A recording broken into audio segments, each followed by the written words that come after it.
Więc, kiedy ostatni raz zostawiliśmy naszą historię, była godzina 15. 15 nie wiem ile, bo bad end. Ale w każdym razie... 15:05, to sobie długo Achi nie pożył tutaj. Ale kluczową sprawą jest to, że za pół godziny, za 25 minut eksploduje niebieski minivan. To było teasowane już w początkowym filmiku i coś tam ci nasi gangsterzy kombinują. I co też na pewno wszyscy dobrze pamiętały z pierwszego jeszcze streama, w tym eksplodującym minivanie był człowiek. Był związany człowiek z workiem na głowie, więc nie wiadomo kto. Może się domyślacie. Ja akurat wiem, bo grałem już w grę wideo. Nie, to myślę, że ponieważ to dzisiaj odkryjemy, to niestety Smiglew, masz jeszcze 2 strzały, ale to nie jesteś ty. Ale tak, zachęcam do, że tak powiem, rozkminiania, bo będzie akurat szansa zweryfikować. Czy to wiszeń? Czy to jest japoński wiszeń? To nie jest japoński wiszeń. No miałem nadzieję, że właśnie z Achiego uda nam się cliffhangerek ostatnim razem zrobić, ale nie. Tego, żeby start fresh. Zobaczymy, co jest u Osały, który na pewno nie jest kurwa nigdzie w pobliżu tego minivana. Czy to Kamo Kiryu Kazumy? Nie! Ale przypominam Smigu, że wśród gangsterów z gangu SOS, byłego gangu Achiego, był Kiryu-chan. Kiryu-chan był stizowany, nie było bitki. Spoiler, Kiryu jeszcze wróci. Nie pamiętam kiedy, ale wróci. Osawa racked his brain, thinking back on how Tanaka had been acting earlier that day. Had there been anything unusual? Any clue at all? No matter how small? If he could find some hint, maybe he'd be able to find Maria and Hitomi. That was it. I had been suspicious of Tanaka all along. So much so that she'd planted a bag on him hidden in a tie clip. Byliśmy troszeczkę na tym, na paru planszach tekstu, bo z jakiegoś powodu nie zaczynamy o 15, jakby się normalnie zaczynało, tylko o 14:50, czyli tak to wygląda, jakbyśmy jakby dosłownie jakiś ostatni detal zmienili przed odblokowaniem kolejnego rozdziału, co chyba nie jest możliwe. Takiego fake-outu chyba ta gra nie robi. Ale może jakoś to będzie inaczej napisane niż wtedy, kiedy tu był to be continued. Nie, to jest jakiś... Tak, coś się zmieniło. Tak wiecie, parę plansz się cofnie i byłoby to be continued, a teraz jakoś tam to jest inaczej opisane, apparently. Her suspicions must have been pretty strong. Wait! Osawa recalled what Kajiwara had said. But still, if she is that worried, giving a tie clip as a gift is a bit... The words had struck Osawa as odd when he first heard them. O, witamy, Carlos. Carlosie, będziesz miał dzisiaj ważną funkcję bycia obrońcą demokracji. Bo wszyscy, co dzisiaj tak, że tak powiem, na drugim monitorze i jedną ręką i ktoś będzie potrzebował podejmować głosy w wyborach. I had never given him a tie clip. His heart gave a heavy throb in his chest. It couldn't be. No, it was impossible.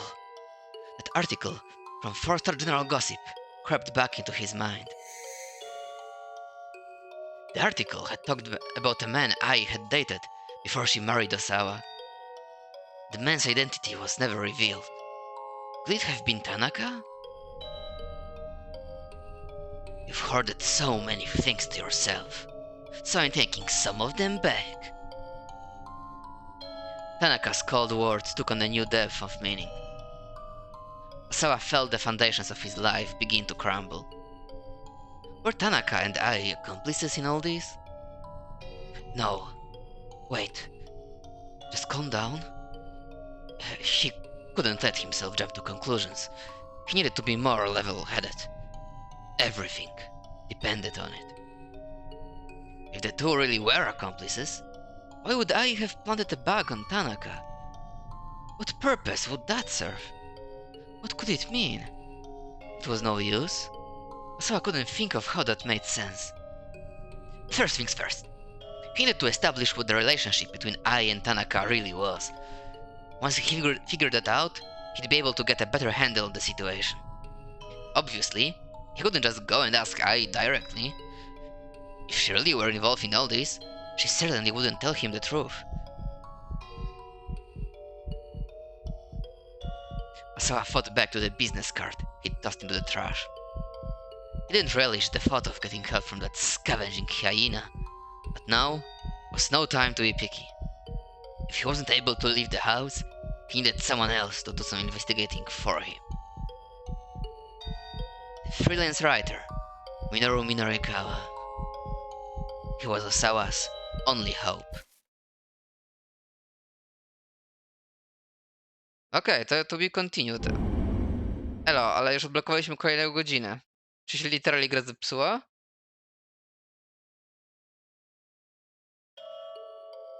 Nie, okej, coś tutaj ta flaga się zrobiła o sekcji za wcześnie. I've never truly trusted anyone. Not on a fundamental level.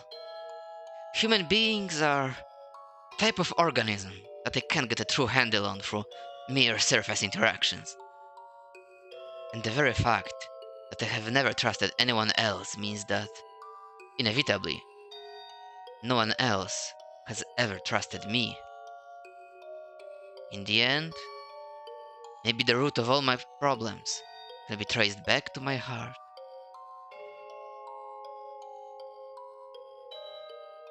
Czy Kenji Osawa właśnie został wyleczony z autyzmu? Holy shit. As he waited for Minorikawa to contact him, Osawa thought about his current crisis. Assuming Tanaka was behind the kidnapping, then he must have accomplices.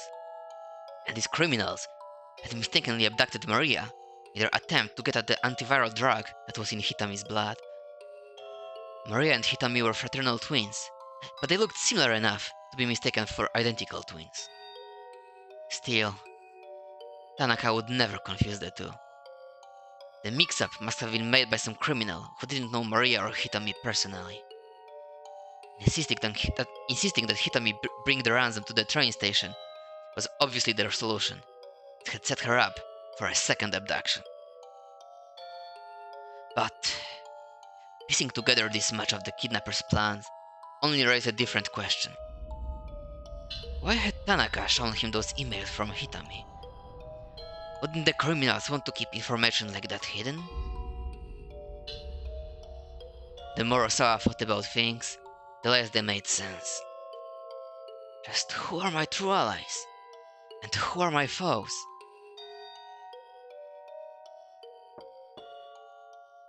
Mr. Osawa, a delivery has arrived for you. It was Kajiwara, at the study room. Come in.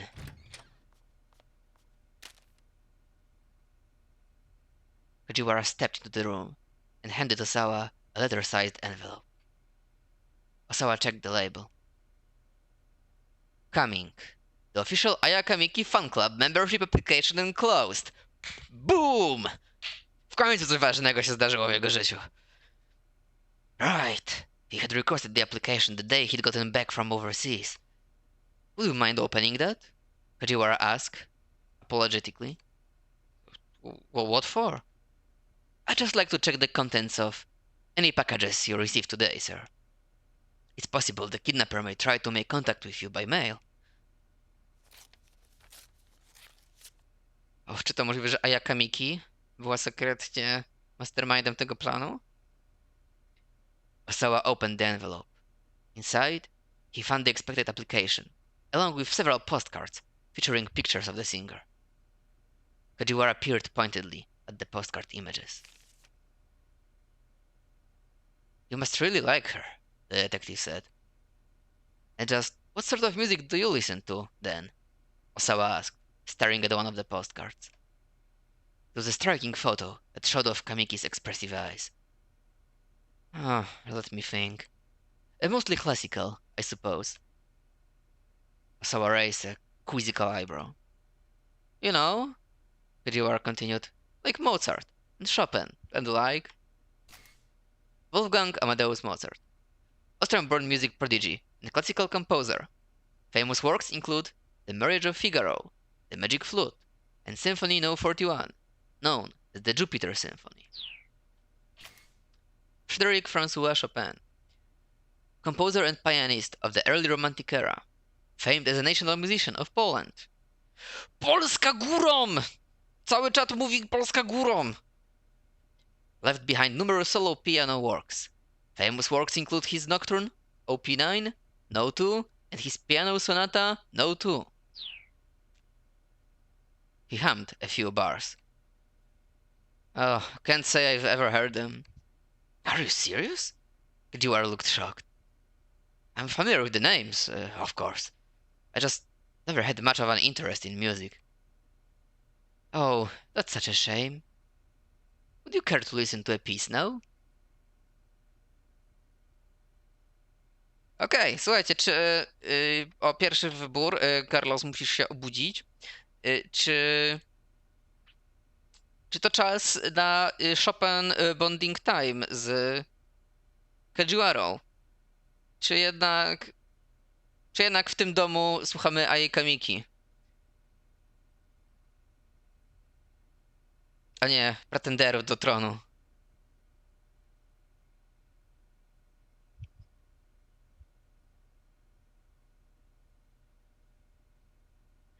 No, sztuka.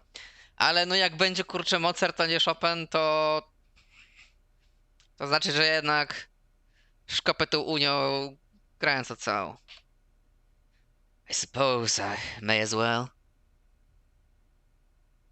Now that he brought it up, Osawa was curious to know what sort of music Fujiwara enjoyed. The detective pulled a digital music player out of his pocket. Here you go. Osawa slipped the attached earbuds into his ears.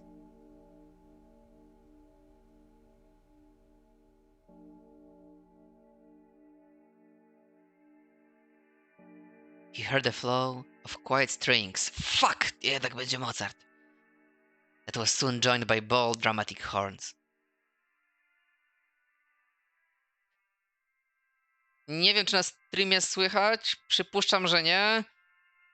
Ale generalnie jest tam taka bardzo cicha, taka wiecie, o, właśnie w drugim pokoju koleś obok mnie w pokoju na słuchawkach coś tam przybija. Taki kind of background noise tej muzyki.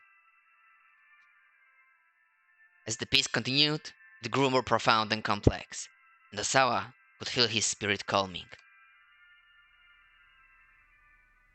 He took a deep breath and expelled it through his nostrils. O mój Boże, Fujiwara dosłownie słucha 10 hours chill beats for study and solving criminal cases. It felt as if the toxic gloom that had filled him was departing with the air. Before he knew it, nearly 10 minutes had passed. What do you think? It's quite nice. The theme of this piece is, Fujiwara paused for a moment in thought. Well, it's about how erudition can be boorishness.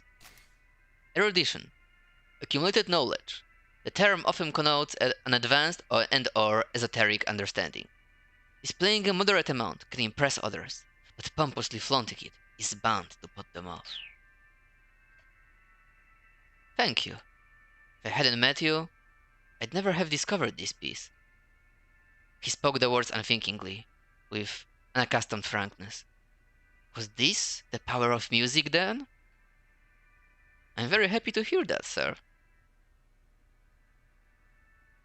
Osawa gazed at one of the postcards as he let himself be drawn back into the music. Aya was scooping up handfuls of mystical blue sand. The grains dripped down from her fingertips.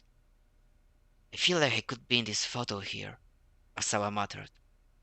Like I've lived my life letting so many things slip through my fingers. Kajiwara thought for a moment before responding. I think anyone who's worked hard to accomplish something and focused for a long time on that one thing is susceptible to those kinds of feelings.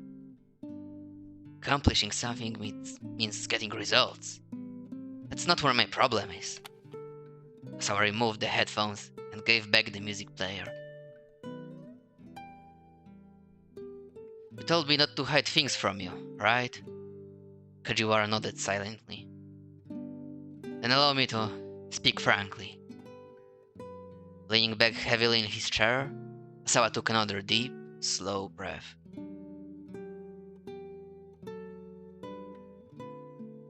I'm anxious.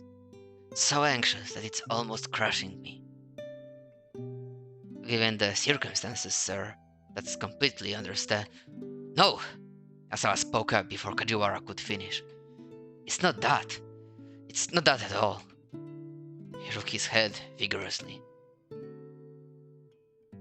If the worst should happen to my daughter, how am I going to feel, I wonder? I'm not a man with a wide range of emotions. My heart is always cold, somehow. And the truth is, I've wanted it to be that way.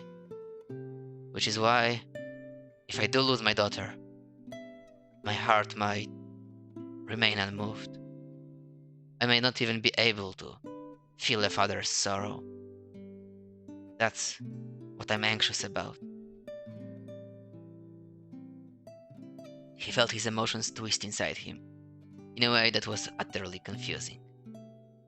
Or perhaps the first time in his life, he realized how fickle a thing the human heart could be. It's all right, sir. Kajiwara flashed him a carefree smile. What's all right? People who really have cold hearts don't worry about that sort of thing. The detective held out his music player again. Here, I'd like you to have this. Please, keep it under listen if you like. I think it might help you calm your nerves. Asawa took the offered device. He had dared to open up to Kajiwara just a little. To his own surprise, he felt grateful for it. And how about one of these as well? The detective produced a banana from his pocket. I'm fine, thanks. Are you sure? Właśnie, są granice spoufalania się z gliniarzami. Ale czy przyjęcie zdrowego, pełnego witamin i wartości odżywczych oraz najważniejsze smacznego, powtarzam, smacznego banana? Czy to jest ta granica?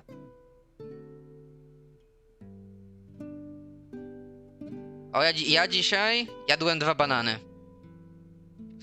Prawdziwa historia, dlatego też zagłosuję za bananem. Banan gang. Masz banana 33, że mnie widzisz. Obawiam się, że w przypadku Kajiwary...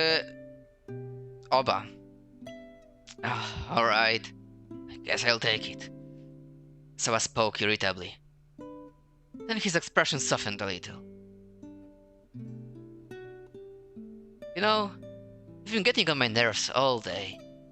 Really? And here I thought I'd been doing what I could to soothe your spirits, Mr. Osawa. It's actually been a real long time since I've yelled at anyone quite so much. As the word left his lips, Osawa found himself thinking back to one particular rainy day.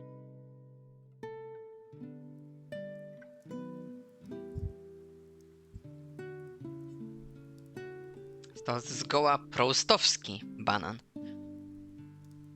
Maria had been in 5th grade at the time. Osawa was standing in his daughter's room. In his hands, he held a letter she'd left behind.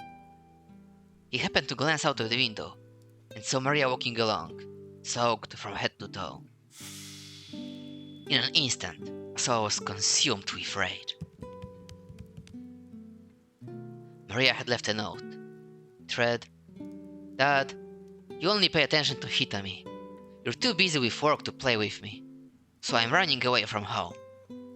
Struck by an impulse he didn't quite understand, he ran from the room, heading for the front door. Maria had just gotten back inside. Sawa met her silently in the entryway. Wet strands of hair clung to the girl's forehead as she looked up at her father with a bitter glare. You don't care what happens to me, do you?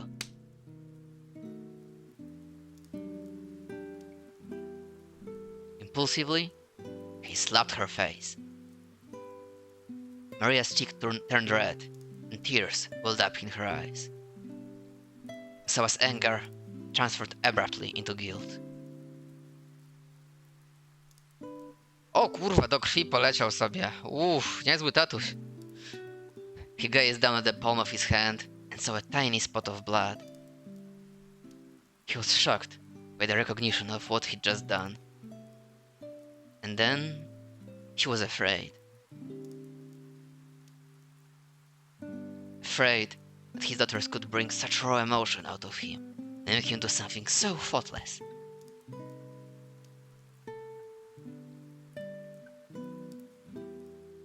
I tak mamy szczęście, że żyjemy w timeline, w którym specjalnym zainteresowaniem Osały są wirusy, a nie na przykład rozcinanie kotów. Is something wrong, Mr. Osawa? Kajiwara was leaning in, looking concerned. Osawa came back into the moment with a start, and realized he had buried his face in his hands. No, he muttered, looking up. Just getting angry, yelling at people. I'm not good with that sort of thing. I don't like it. He picked up the music player and fidgeted with earbuds as he spoke. Well, getting angry and yelling at people, I don't think there's anything wrong with that. I think that's just human. It's human? To do those kinds of things? I often said that he was cold and mechanical. Her sarcasm only underlined a fact he'd always lived with, that he didn't know how to conduct himself like a human being. If you get angry, you show it, Kajiwara said. If you get sad, you show it. It's human nature to let other people know how we're feeling after all. But what if doing that hurts the other person? That's when you apologize, sir.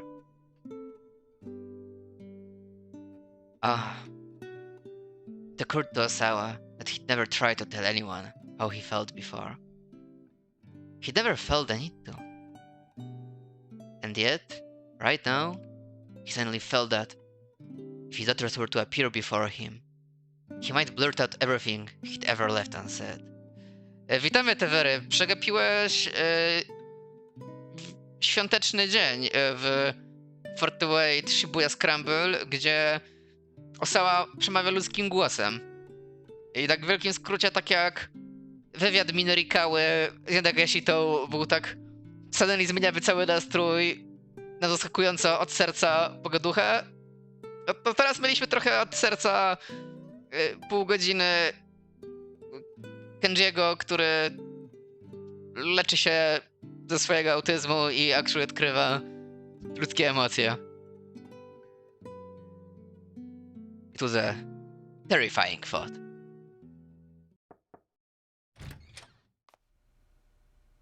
Darling? I opened the door and stepped into the room. The detectives are asking for you. It seems there's been a development. We'll be right there. Osawa and Kajiwara hurried out of the room.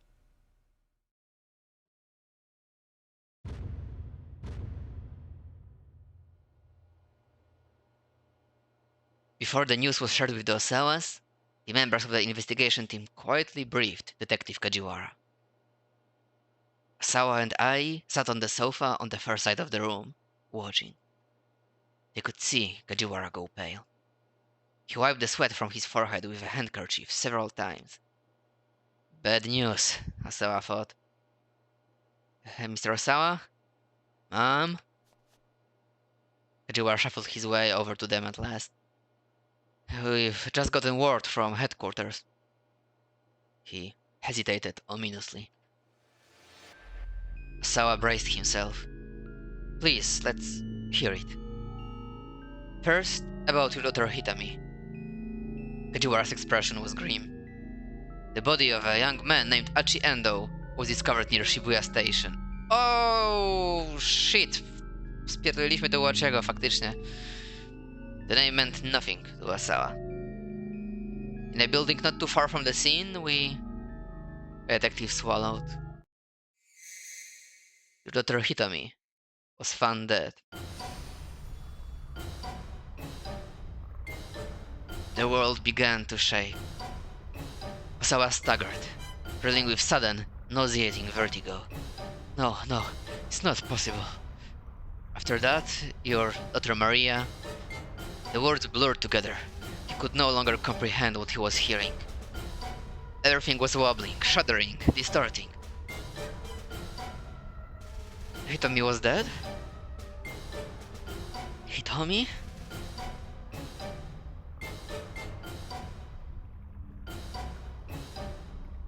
At those words, Osawa's whole world went dark, as if someone had just yanked the curtains closed.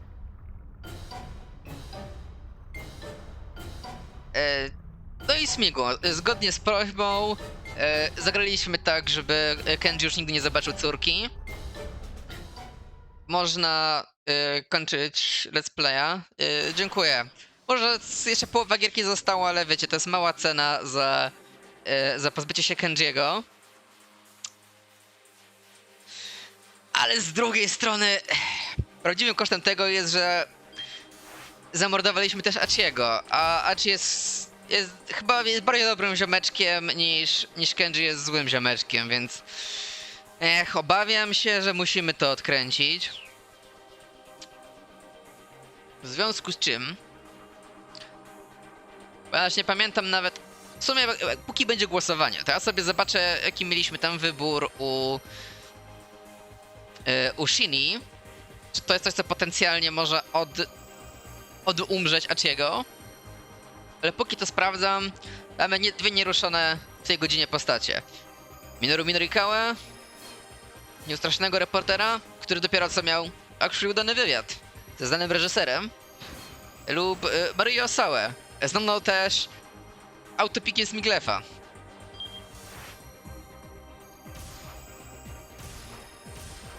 Jaki to był wybór u Kano? A, czy przyłożyć Stanleyowi? Nie, to nie jest wybór, który kiedykolwiek zmienimy. I tu są keepouty zresztą. Za tym bedendem, więc raczej to będzie albo u Łachiego, albo u Minorikawa jakiś tam jump. I tak najpierw, żeby to odkręcić. Maria jedyna dobra cała w tej ekipie. Halo, co to za szkalowanie... Smigle, co to za szkalowanie Achiego? Czy ty w ogóle masz... Jakuzę w serduszku? Czy ty jesteś policjantem? Sprzedałobyś Achiego na psach?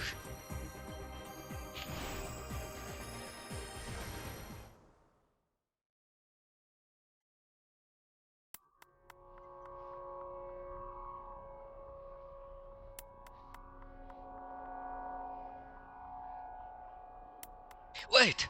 Hold on! Is my name Hitomi Osawa? At my shout, the man with the cane hesitates, his finger on the trigger.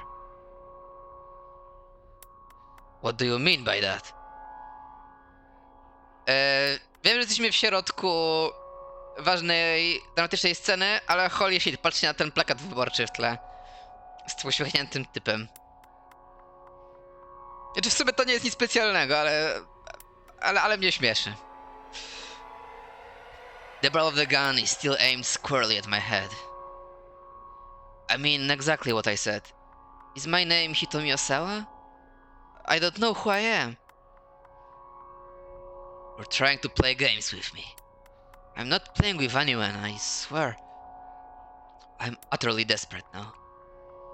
Getting killed is one thing. Who wants to die without even knowing who they are? Tell me, Am I Hitomi Osawa or not? The man gives me a good, hard look. Damn it. I wonder. He continues to study me along the barrel of the gun. Tell me what you know. It's an order, not a request. What I know about what? Look, I have amnesia. I quickly summarize what's happened to me since I woke up in that storehouse. O, wyobraźcie sobie tę scenę, siedzicie w załuku, przychodzi typ ze spluwą, żeby w każdej sekundzie was rozjebać, powiecie. No i wtedy poszłam na strych pana Nagishity i znalazłam pudło pełne anagotchi, ale anagotchi nie sprzedawały, więc poszłam do Lombardu i wdałam się w MMA walkę z kameo czempionem pubu MMA Pride. Pół godziny później. The man listens intently, never taking his eyes off me. Ah, I see. So that's what's going on then. Once I'm done with my story, the man with the cane sits down on an empty soda crate. Seems he believes me, at any rate. That's a relief, if nothing else. So then, am I Hitomi Osawa? No. And who is Hitomi Osawa? Is she someone who looks like me? Shut your mouth, the man spits. Just be quiet. His expression is vacant. What am I going to do? He mutters to himself. If I'm not Hitomi Osawa, does that mean you don't have any business with me? Seems so. In that case, can I go? The assassin doesn't answer. He lets his pistol hang limp in his hand, the muzzle dropping to point at the ground. It doesn't look like he wants to kill me anymore, but it doesn't look like he'll just let me go quietly either. O! No i moi drodzy, aby korzystamy z okazji, peace out i idziemy za nim. Zabójca znowu coś odpierdoli, bo jest dziwny. Z drugiej strony, Maria jest kinda czempionem MMA, co potwierdziła całkiem parę razy. A typ jest o lasce, więc jakbyśmy tutaj jakiegoś takiego holda na spluwę wzięli, może byśmy zarobili spluwę na przyszłość. O, hejo! Hejo, Winroli, mam dobrą wiadomość. Przegapiłeś Kenji Osawa segment. A druga dobra wiadomość to, że właśnie Maria kontra asasyn, który dostał depresji. Czy mu uciekamy, czy... Okej, próbujemy go brać na siłę. I need to do something about that gun he has, and then make a run for it. Yeps. I pick up one of the crates that are lying around the alley and hurl at the man with the cane. Then I book it right out of there. O nie, myślałem, że zdobędziemy spluwę. I run for a long time without looking back. When I finally do take a peek over my shoulder, there's no sign of the guy following me. Slowing my run to a walk, I notice Miku, the girl I fought for those cases of burning hammer, sitting on a nearby staircase. Thanks for earlier, I call out. She gives me a puzzled look. You let me have those diet drinks from the knick-knack shop? Revelation dawns on her face. Oh, right. I didn't recognize you since you're not a cat anymore. What are you doing here? I ask. Just like, you know. She gives me a half-hearted smile. Say, where did you learn Aiki Jujutsu? Huh? The question catches me off guard. I don't know what to say. Your Aiki Jujutsu. Where did you learn it? My Aiki Jujutsu? Now that she mentions it, that's a great question. I mean, I must have learned somewhere, or my body wouldn't have moved the way it did back then. I wonder who taught me. Try as I might, though, I can't remember. Miku interprets my silence as a refusal to answer. She lets out an annoyed snort. What? Is it a trade secret? Fine. And how long did you train? Not that long, I guess. Probably. I'm just trying to avoid telling her I have amnesia, but she obviously thinks I'm being secretive. You know, she says angrily, after losing to you, I've completely fallen apart. I've lost everything. Do you know how that feels? To feel like you've lost hold of the thing that makes you, you? I nod with conviction. I do know. I've lost things too. Like my memory. You do? Well, I just can't take this anymore. I'm having a complete breakdown of identity. Developmental psychologist Elik Homburger Eriksson was a key proponent of the concept of self-identity, the ability of individuals to continually and reliably know who they are and what they should do. I mean, I'm saying this having close to you and all, but a long time ago. Oh, do you mind if I tell you some stuff from a long time ago? Anyway, so a long time ago. And so, Miku launches into her story.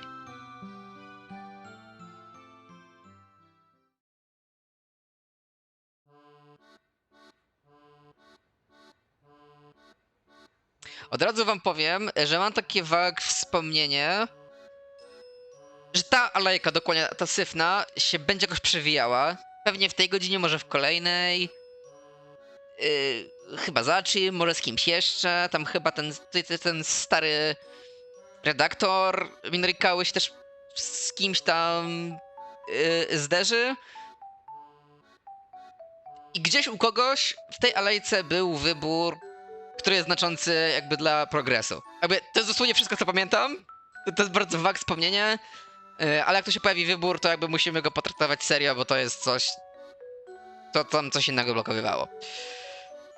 You think maybe it is for the best if I quit?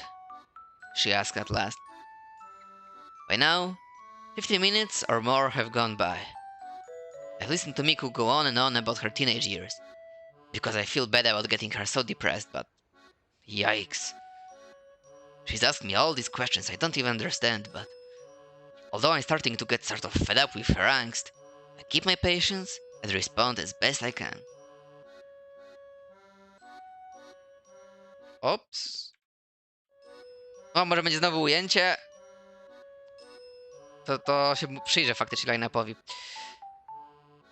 You love doing it, if you love doing it, then I don't think you should quit, I tell her. Chances are, if you try to do something else, you're just going to come back to martial arts anyway. Besides, you probably owe it to the person who sent you down this path in the first place. You think so? Maybe you're right. Yeah, you are. Miku's face has regained a measure of cheerfulness. Thanks. I'm gonna keep on practicing more and more so I get stronger. I'm not gonna lose to you next time. I'll keep that in mind. I've got no interest in fighting her again, but for now, I'll keep that to myself.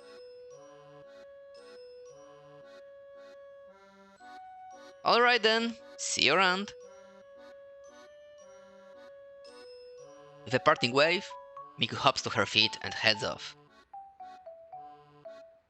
As I watch her leave, a feeling of jealousy wells up within me.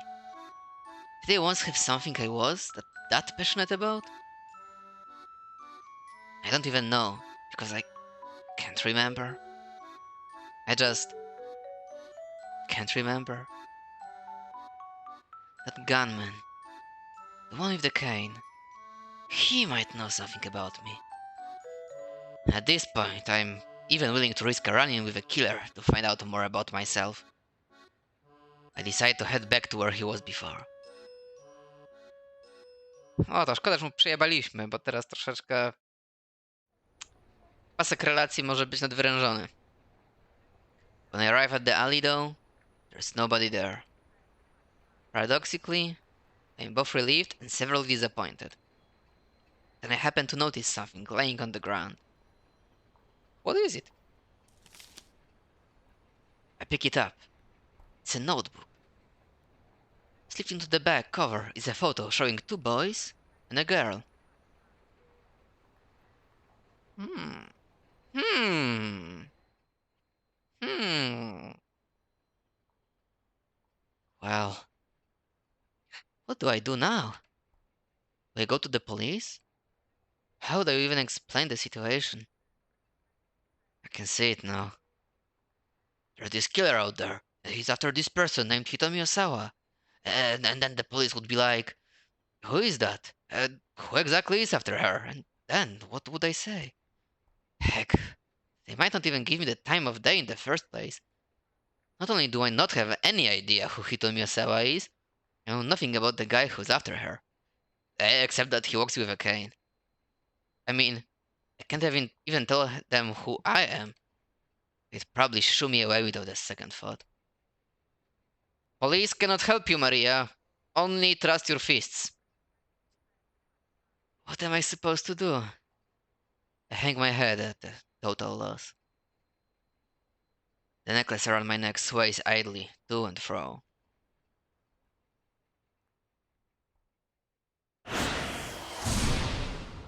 God damn! Same kipauty.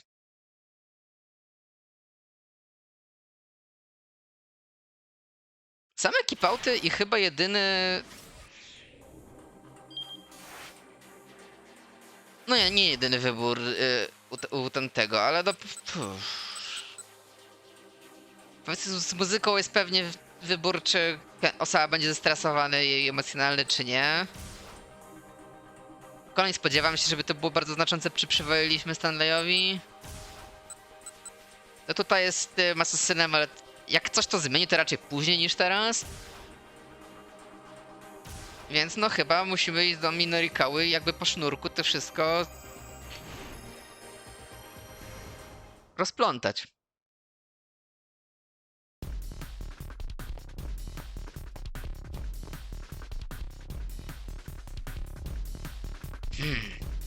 Wait a second.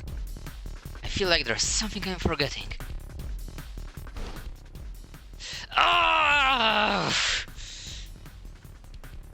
Mirukawa stopped and let out a cry of frustration. Eisuke Endo had asked him for a favor after their interview was done. He'd promised to tell the Wandering Angels that the dry ice machine they purchased was defective. Episode 5. At last, the climax of the play drew near. There was a whole string of troubles, but the cast soldiered on, and it looked like things were going to end alright. Then, backstage, Bando noticed that the dry ice machine was acting strangely, even after it had been turned off. The machine continued to churn out more dry ice. The producer, Tsukazawa, demanded that the defective device be returned immediately, and so Tozuka, Bando, and Amo loaded it into their vehicle and left the theater. Well, damn. That had completely slipped his mind. If he recalled correctly, the issue was that once the machine started making dry ice, it wouldn't stop. If he ran back to the theater now, he'd lose about 10 minutes. Mirukawa checked his wristwatch. The loan people will be coming by the editing office before too long. He needed to prove them that the next month's issue of 4-Star General Gossip was well underway, or else they'd refuse to wait any longer for repayment. And to do that, he needed to fill a minimum of 6 of the 12 remaining blank pages. He couldn't afford to waste even a single second. This was an awkward position to be in. He needed to keep his promise to Endo, but he also needed to spend his time wisely. Guess I don't have a choice. No i właśnie. Czy zaryzykujemy nasze kolejne wydanie gazety i życie redaktora? Czy jednak powiemy... Czy jakby nie chcemy być niemili wobec starego Achiego? No powiedzieliśmy, że ostrzeżemy o maszynie, to ostrzeżemy. Jestem pewien, czy maszyna do robienia lodu się kiedykolwiek wyłączy. Z całą pewnością nie jest czymś, co kiedykolwiek wróci. To byłoby tak nieprawdopodobne.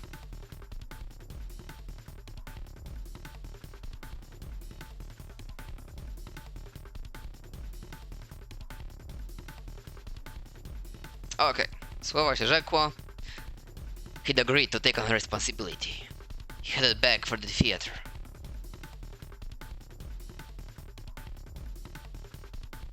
When he got there, he flagged down the first guy he saw to tell him about the dry ice machine. Hey, make sure you remember what I'm about to tell you, okay? The dry ice machine is broken. The man stared back at him blankly, but Minorikawa just forged ahead. Got it? The dry ice machine is broken. It needs to go back to the electronics store. Make sure you let the folk in charge here know.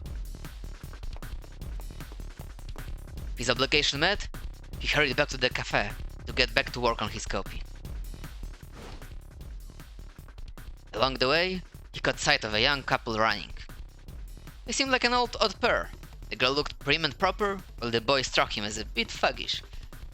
In fact, the boy's clothing was very much in the style worn by Shibuya street gangs. Maybe he'd know something about SOS. Hurrying to cross their path, Mirikawa called out to the pair. Hey, mind if I ask you something? Have you heard of SOS? The pair stopped, eyeing him warily. The young man spoke.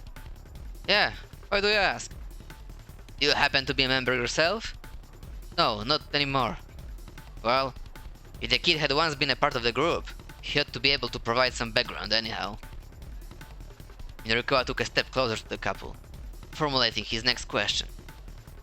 But they didn't stick around to hear it.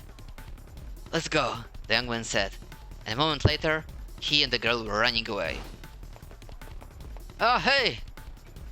But the pair paid him no heed. In a moment, they had vanished down an alley. The story about SOS would have to wait till later then.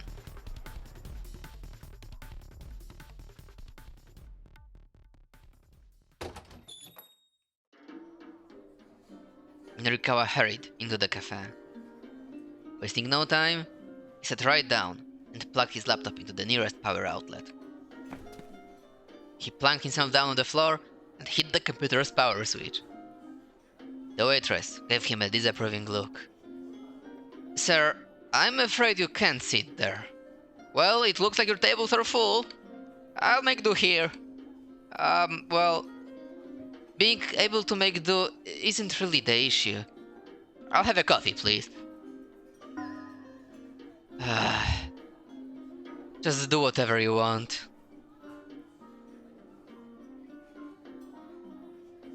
The waitress turned away and stared vacantly up at the ceiling. You know, a person can only get away with being obnoxious for so long. Sooner or later, someone's likely to call the police.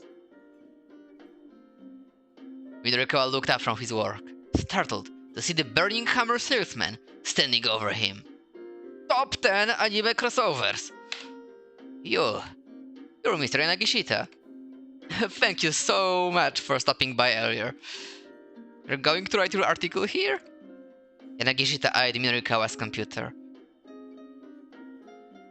Nie był martwy. Mieliśmy jakieś 30 enkanterów z jakuziarzami, z których się wił jak piskosz i im zmykał. Bo bardziej kompetentni ludzie też brali w tym udział. Oh, that's the latest model, isn't it? Look, I got no time to talk right now. Mirokawa opened the file with his half-written copy. Ooh, what's this? Chaos at Bogus weight loss drink sales demo? Yanagishita read the copy aloud. The organizer, Junichi Yanagishita, didn't merely have a whiff of deceit about him. His breath also stunk. Sound good? Midorikawa asked. I wanted to make sure I gave an accurate impression. Oh, I love what you've done with it. This is a great copy. Fantastic. Yanagishita turned to look at him with a manic grin. Yeah, isn't it? In a flash, Nagishita's face went from grinning to livid. Like hell it is! You think I'm gonna just let you write something like that? Snatching up the computer, Nagishita bolted out of the cafe. Hey, get back here! Mirkowa leapt to his feet and rushed off in pursuit.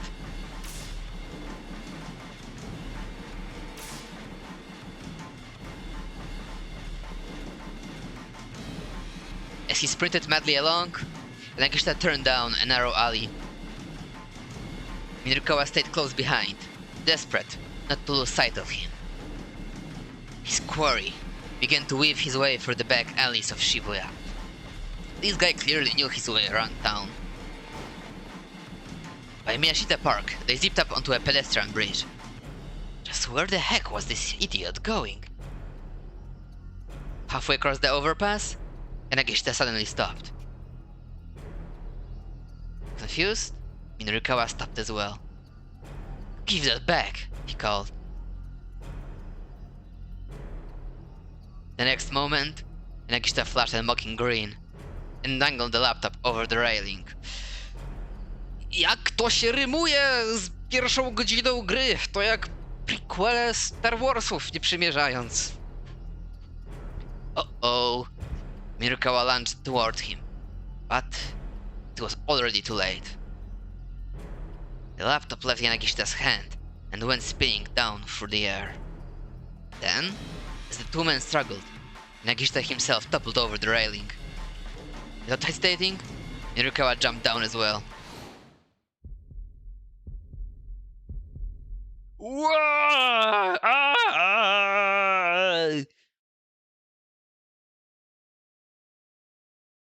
Oh,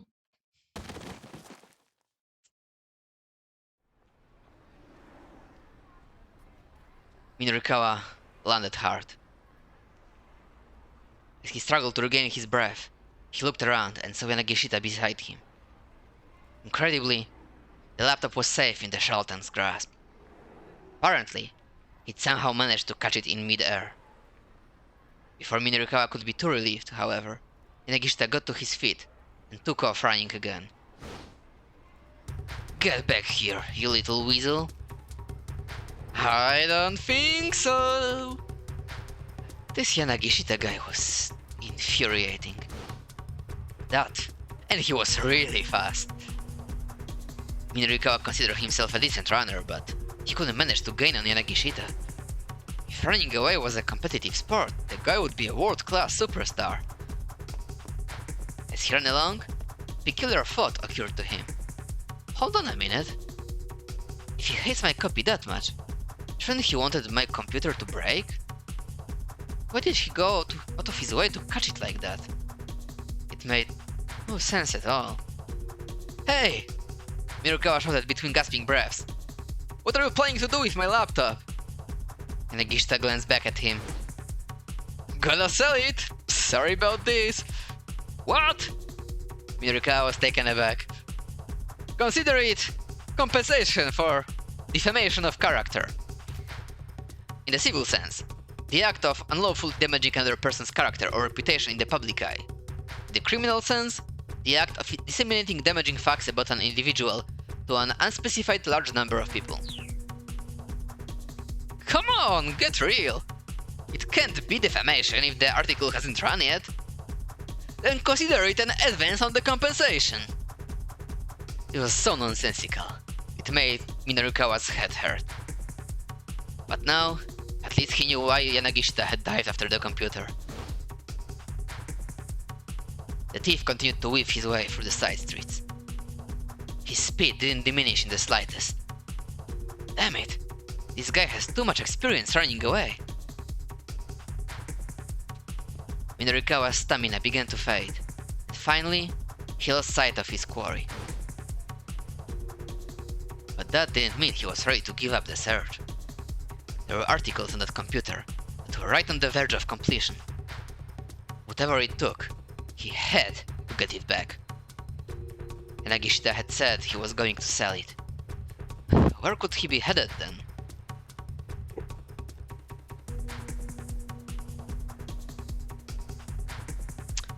It cóż,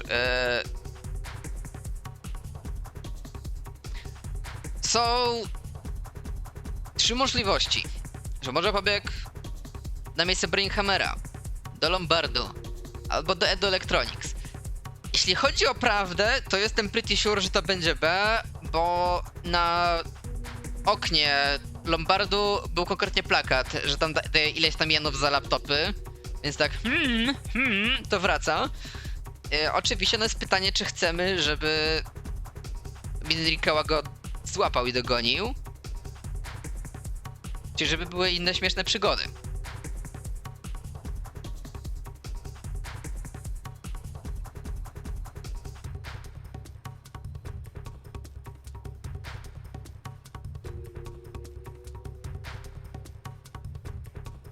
Okej, idziemy do Endo, ale jak będzie timeline do naprawiania... O, okej, czyli 3 i 1. Mimo, że zamknąłem czat. O, tradycyjna metoda w takim razie. Rzucenia kostką. 1-3. Sales demo. 4-6 do Electronics. 3. Czyli sales demo. Probably he was headed to the sales demo venue. Maybe he was planning to find some more customers and auction the laptop off to them. Damn. The guy had led him on a wild goose chase. Minrikawa ran along Center Guy toward the Nokane building, where the sales demo had been held. Before he got there, however, a glance to one side stopped him right in his tracks. Aha! He chirped. O, jednak chyba to był fejkowy wybór, obawiam się. He had spotted the knick-knack shop where he'd run into Miku about 2 hours earlier. Out in front of it was a poster that read, "You buy computers at top prices." Now he was certain. Yanagishita must be in there. There you are, Yanagishita. Minrikawa burst into the shop on Center Guy, an accusing finger pointing squarely at the thief. Listen, there's no way I'm buying a computer that doesn't have a power cable. Details. All you sell here is junk anyway. Yanagishita and the shopkeeper had gotten into an argument. Minrikawa recognized the shopkeeper. It was the guy he'd run into on the roadside earlier. That computer belongs to me, Minrikawa shouted as he marched up to them. Give it back. Yanagishita clutched the laptop to his chest. No, I need the money. Knock it off, you're acting like a child. Minrikawa tried to slap him out of his tantrum, but Yanagishita ducked to avoid the blow. And then, bizarrely, Yanagishita froze. A fierce gleam came to his eyes. Oh shit, to Super Saiyan moment Yanagishity. She broke into an incomprehensible stammer. That's it! Yanagishita snatched up a flyer that his gaze had fixed on. Iron stomach, huh? This right here is my little bluebird of happiness, he cried. You know what? You can have this. Yanagishita shoved the laptop into Minrikawa's arms. Hahaha! And welcome to it, you idiot! I don't need no worthless computer. You're the idiot, bastard! Minrikawa smacked Yanagishita right across the face. Ouch! Hitting him felt good. He decided to do it again. Minrikawa shoved Yanagishita toward the shopkeeper. Hand this guy over to the police, he said. No, not the police, Yanagishita pleaded. Can it, you thief? You tried to rip me off, and you have no idea how much it's riding on my work. You deserve 10,000 deaths. Honestly, you think that dying once would be sufficient. 10,000? Isn't that taking things just a little too far? I'm sorry already, I give up. Finally, the guy was ready to surrender. Minrikawa let his guard down for just a moment. Like hell I am! Switching gears in an instant, Yanagishita took off running at full speed. This again? Get back here, you bastard! Minrikawa was already in pursuit.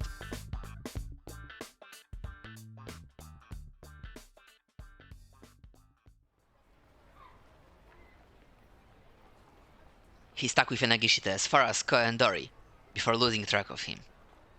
The guy sure knew how to make a getaway. Breathing hard, Minorikawa stopped and took a look around the area.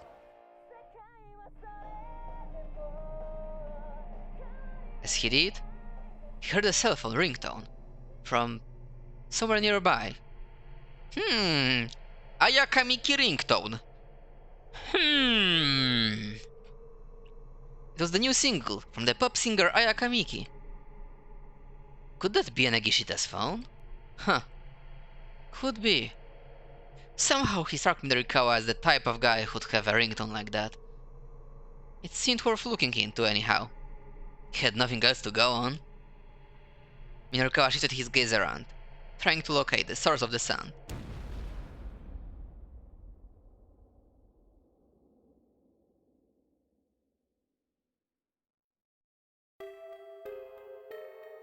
Suddenly, a massive fiery blast knocked him from his feet. By the time he realized it was an explosion, his senses were already shattered. What just happened? He couldn't see. He couldn't hear. He couldn't move his body. Where am I? For a while, all he could feel was an intense pain. But soon, even that faded away. And then, there was only darkness.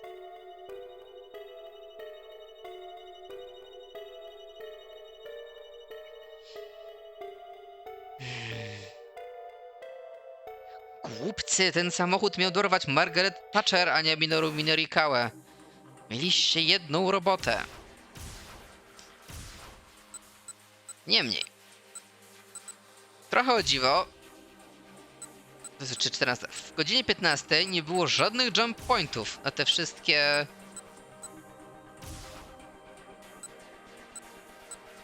Yellow linie. W związku z czym trzeba rozwiązać któryś z bedendów. Kenji jest zależny od bedendu Achiego, czyli to jest trochę taki two-in-one package deal.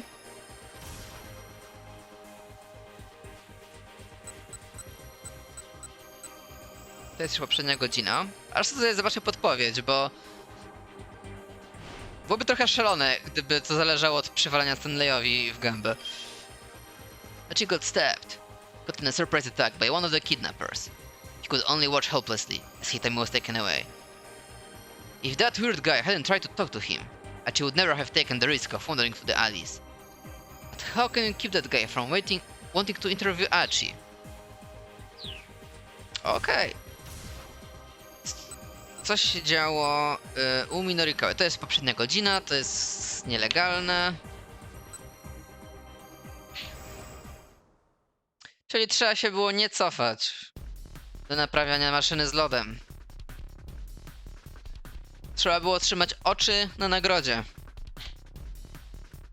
There was nothing he could do about having forgotten. He hurried on to the cafe.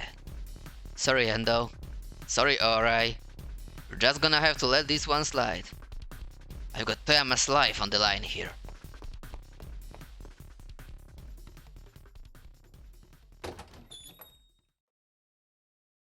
He opened the door to the cafe with the practice of a regular. The waitress only got that far before her face fell. You again? Hey, hurry up and give me a seat. She grinned wickedly. I'm terribly sorry, sir, but we're all full at the moment. He looked around. All of the seats were indeed filled. As you can see, sir. Really now? The waitress's grin widened with triumph. Yes, sir. Fine, I'll just ride here. Let me get some power. Jamming his power cable into a nearby outlet, Minorikawa planked himself right down onto the floor and booted up his laptop. The waitress watched in dismay, and turned to stare vacantly up at the ceiling. Just do whatever you want, she muttered vaguely.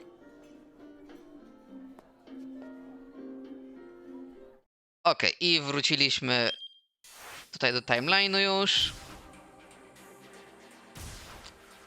A tym samym... Tak, Achi odblokowany. Zobaczmy co u niego.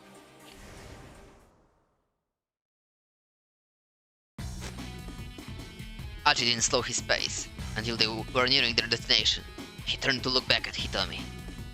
It's only a little bit further now. Did you want to walk? I'll be alright. Ah, Achi, look out! Looking ahead again, Achi saw that they were bearing down on a young grade school girl. Her head hung in dismay. Achi...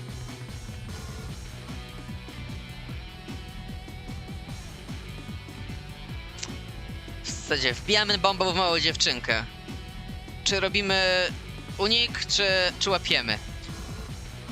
Czy to jest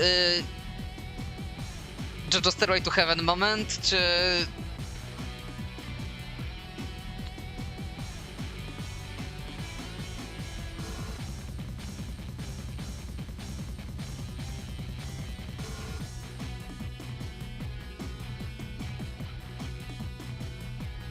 Dobra, robimy dodge'a. Achi took a quick leap to one side.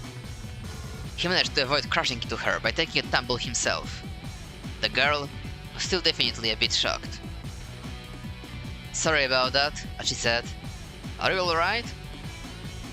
The girl didn't answer, or even meet Achi's eyes. She just looked around as if in a daze. Was she waiting on someone, maybe? Odd kid, Achi thought. I hope she's okay. Once more, Achi and Hitomi set off running. Achi led Hitomi to an old, multi-tenant building. They hurried inside and headed up the stairs.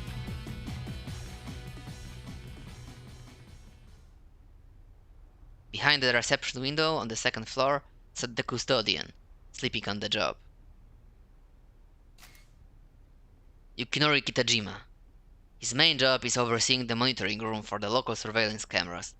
But on the side, he also works as a novelist and game scenario writer. He often sleeps on the job during his free time, but... Okay, on the job czy during free time? Bo... Znaczy, jak śpisz, to w sumie na jedno wychodzi. But sometimes, while he's asleep, he gets his writing done. But recently, a certain game was released, set in Shibuya. But since he wrote the scenario and emailed it to the game company while he was asleep, he didn't know about it until just the other day. Ciekawe, czy to jest cameo któregoś z writerów gierki, to byłoby całkiem śmieszne. Hey, wake up, man!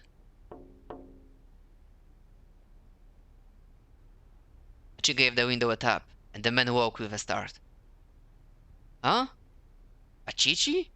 Don't scare me like that. That's one Chi too many. Wow, you sure seem to have a lot of free time on your hands. Yeah, no one's been by to check today. But that's not so bad, right? Well, I mean, I guess it is the surveillance room, but still. The man let out a big yawn. My dad asked me to come down here and check on the security monitors, actually, Achi said. Sorry to bother you when you're busy, Hitami added with a polite bow. Huh? Who are you? You with Achichi? I'm Hitami Osawa. It's nice to meet you. Oh ho ho! What, you... Chichi's girlfriend? Again, too many Chis there, and that's none of your business. Just let me have the key. Hoping his blush wasn't too obvious, Achi mimed, unlocking a door. You won't answer a simple question and you want me to hand over a key? Yes, I'm his girlfriend, Hitomi said. We've just started dating. So I'm sure I'll be seeing more of you, sir. What? Achi wynalazł PogChampa w 2006 roku. What? She flashed a winning smile. Oh, well, what a surprise. Never thought Achichi could land a fine lady like yourself. The surprised custodian held out the key. Good for you, Achichi. Still one Chi too many there. But yeah, the dating. Achi gazed into Hitomi's face, even more surprised than the custodian. The key dangled, swaying to and fro like a pendulum between Achi and the man behind the counter. Achi, Hitami said, nudging him in the side with her elbow. Come on. Oh, right. Snapping out of it, Achi took the key and headed up to the next floor.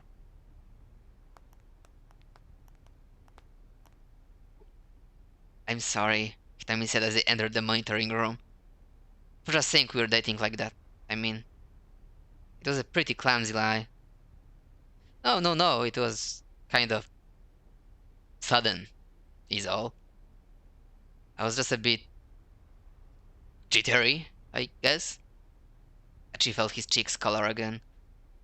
I mean, I figured I had to say something or he wasn't going to cooperate, Hitami said.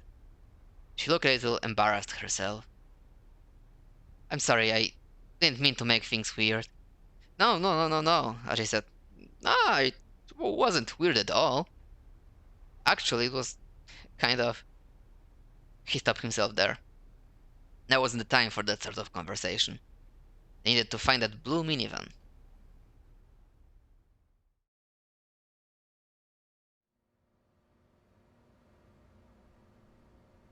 The surveillance camera monitoring room was really just a big office with a single computer. Achi knew it well. So, this is the monitoring system, he explained. He switched on the computer. You can see all of downtown Shibuya from this one computer. Hitami gazed impatiently at the monitor, even though it wasn't showing anything yet. The look of sheer determination on her face held Achi enthralled. You talk about how attractive your sister is, Achi murmured. But as far as I'm concerned, right now, you're the lovely one, Hitami. Hitami looked at him, uncertain. I mean, look at the lengths you're going to, and the risk you're taking to save your sister, Achi said. I can't bear the thought that something might happen to her. And the last time we were together I said such horrible things. Plenty of people do bad things without even realizing they're bad. Never mind trying to fix it. I'm just doing what I think is right. Yeah, but these days, most people don't do the right thing. Heck, if they did, Shibuya wouldn't be covered in trash like it is. Me? I appreciate it when someone really cares about the things that are important. Doing the right thing as a matter of course? That's very attractive. Achi blushed as he said it, and Hitami shyly looked away. I think the system is ready. Turning to the computer, Achi hastily changed the subject. This thing's so simple, even I know how to use it. Clicking on the mouse, he brought up a row of 4 windows on the monitor. Each window showed a different view of the Shibuya cityscape. The image quality is not great, but that's because it's being updated on a 2-second delay, I guess. As she tapped on the keyboard, bringing up shots of different locations. Literally to jest jakość kamery ze Switcha 2. Łącznie z 2-sekundowym delayem. He clicked on one of them in order to enlarge the image. Maybe we really can find that minivan with this. Hitami was practically glued to the screen. My dad's the one who designed this security system. Your dad must be pretty amazing. Well, he graduated top of his class at Tokyo Denko University. A prestigious national university, founded over a century ago. Applicants who place highly on the entrance exam can receive a full scholarship.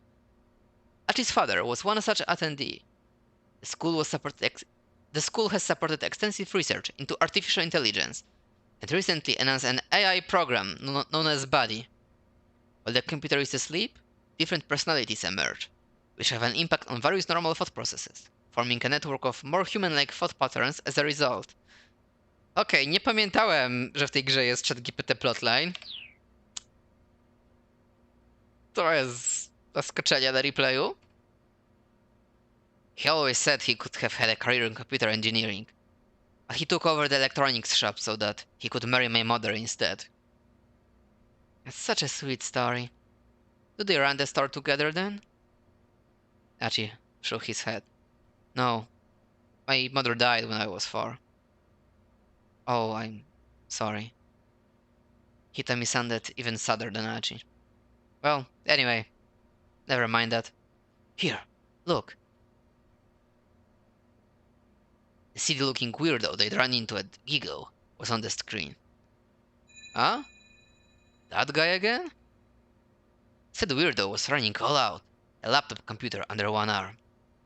He was being chased by a man in a long coat. That guy sure gets chased around a lot, huh? Achi said. When the weirdo slipped out of view, Achi switched to another camera. The new view showed the weirdo running again.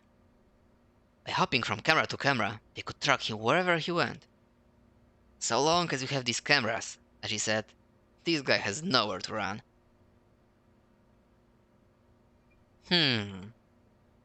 Nowhere to run, huh? The moment he said those words, they struck an odd chord in his mind. He remembered the repeated run-ins with the man with the cane, how the assassin had seemed always to know where to find them. Achi, please, Hitomi urged. Stop messing around and let's look for the minivan. Actually, czy sklejamy pizdę i szukamy minivana? Czy używamy połączonej mocy naszych 2 szarych komórek, żeby... w sumie, I guess oglądać śmieszne przygody Yanagishity, co może obudzi waczym pomysł, w jaki sposób są trakowani.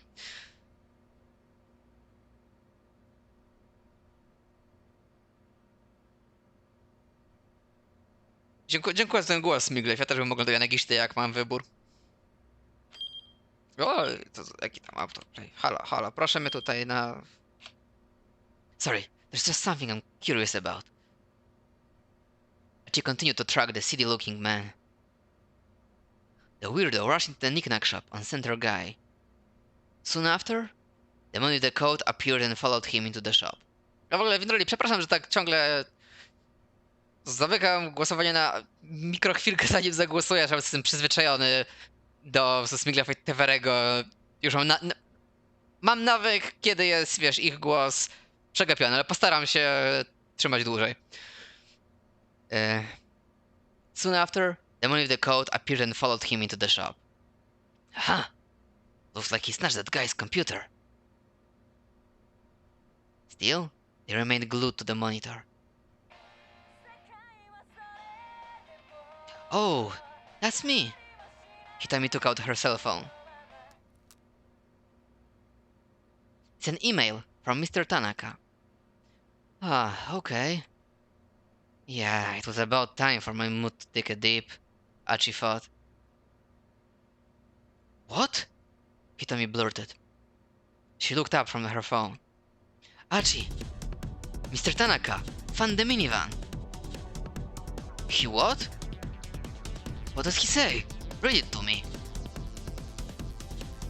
Okay. I ran after it, but wound up losing sight of it. It was heading toward Jinan. That's what he says. What about your sister?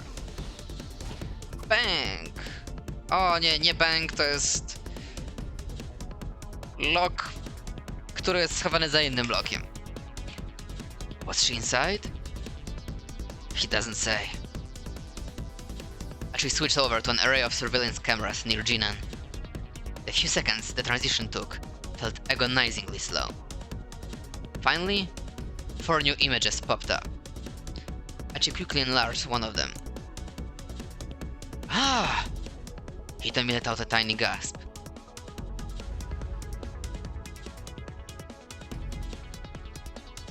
There, on the monitor, was the blue minivan.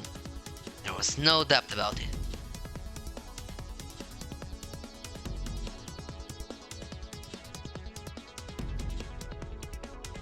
Achi and Hitami rushed from the building, speeding toward Jinan in an all-out run. Run, Achi! Run, Hitami! Run, other guy! who's looking for Miku.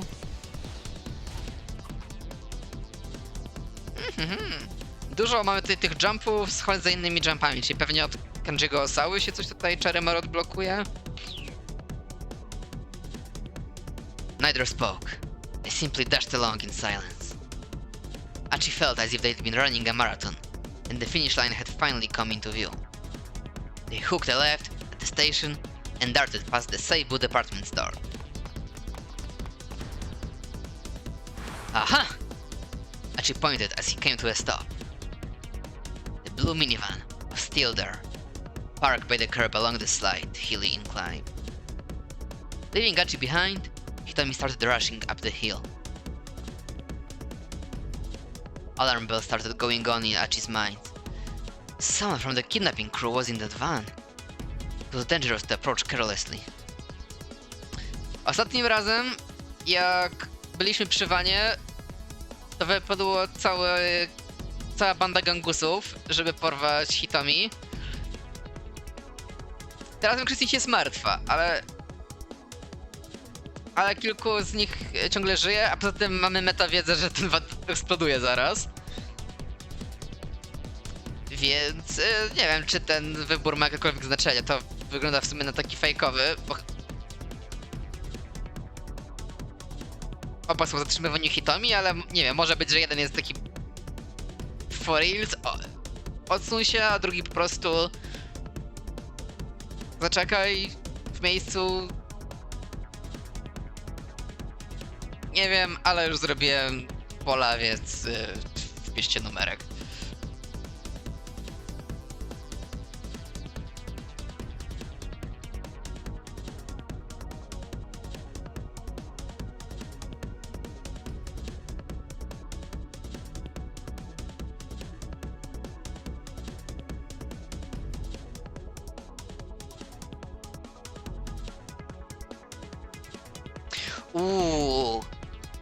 Actually, jak teraz pomyślałem o tym, jeśli to ma znaczenie, a nie musi, to wiecie jaka jest różnica?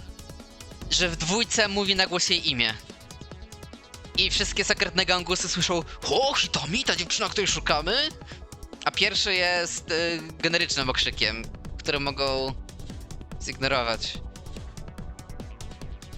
No, big brain, ale zobaczymy, to chyba jest jeden z tych fejkowych. Chyba. Hitomi, wait! Achi shouted. But she didn't appear to hear his cries. The hope of rescuing her sister had driven all else from her mind. She started to run after her. Hitomi had reached the vehicle already. She brought her face close to one of its windows. But the tinted glass obscured the view inside. Hitomi circled around to the minivan's other side. Achi saw her grasping at the door. Przepraszam. She slipped out of his view from... Chciałem wyłączyć czat na ten filmik, ale wszystko się zesrało przez skrót klawiaturowy.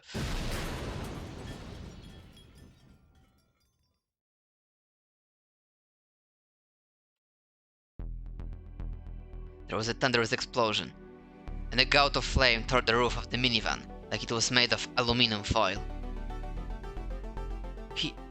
Hitomi! Horrified, Achi charged through roiling smoke, searching for Hitomi. He saw two figures sprawled on the street, several meters from the van. Hitomi and Kanaan. Hitomi, wake up! Achi cradled her in his arms, but her eyes drifted open faintly. Are you okay? Are you hurt? Hitomi didn't appear to understand him. Her only response was a blank, dazed look. There was a small patch of red on her face. Achi wiped it gently away with a finger. He saw no further signs of bleeding. She must have been splattered by someone else's blood then. As far as he could tell, she hadn't been gravely injured. Achi let out a sigh of relief. Hitomi, is she alright? Kanan stared on the ground. Her clothes were scarred in places, and she was bleeding from her head. Kanan, did you save her? Is she alright? Yeah, what about her sister? Kanan didn't respond. No, can't be. Archie went to look inside the van. Amidst the smoke and the flames, he could make out the outline of a body. What happened here? Archie had to look away. Get Hitomi out of here. Hurry. If those guys show back up... Kanan's face twisted up with pain. Alright. Archie settled Hitomi carefully in his arms. Wait, I need to tell you something. Kanan's pained gasp called him back. Alfred. Huh? Alfred. That's the name of the mastermind. I'm sure it'll come up again if you keep pursuing this. But if you value your life, don't get involved with Alfred any further. Now go. Okay, and thanks.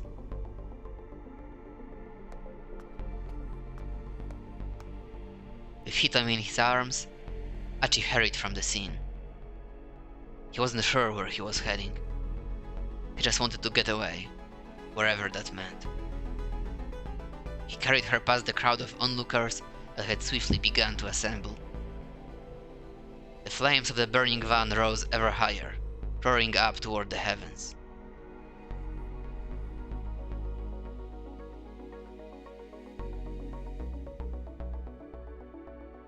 O kurczę, to już godzina 16 już, cyk? No proszę.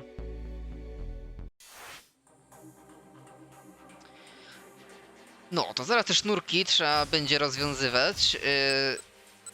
Zacznijmy do Sały, bo tak świeżo razem ze śmiercią... z nieśmiercią... z nieśmiercią Achiego się zrobiło. Ale to za dosłownie minutkę, bo potrzebuję... potrzebuję małe tutaj uzupełnić płyny i tak dalej.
Okej, już jestem z powrotem.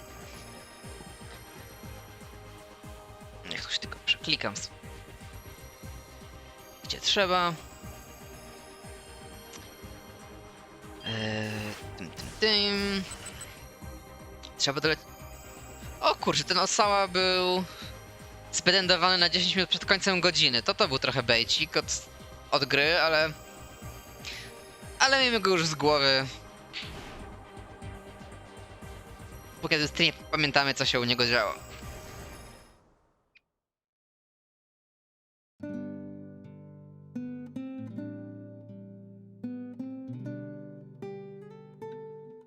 Is something wrong, Mr. Osawa? Dobra, tak, tu możemy dojść. It occurred to Osawa that he'd never tried to tell anyone how he felt before. He'd never felt the need to. And yet, right now, he suddenly felt that if his daughters were to appear before him, he might blurt out everything he'd ever left unsaid. It was a terrifying thought.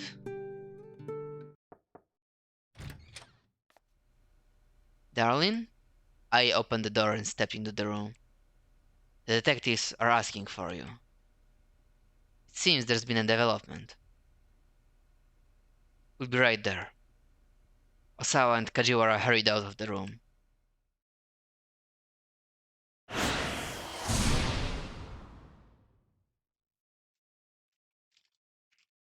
Wow.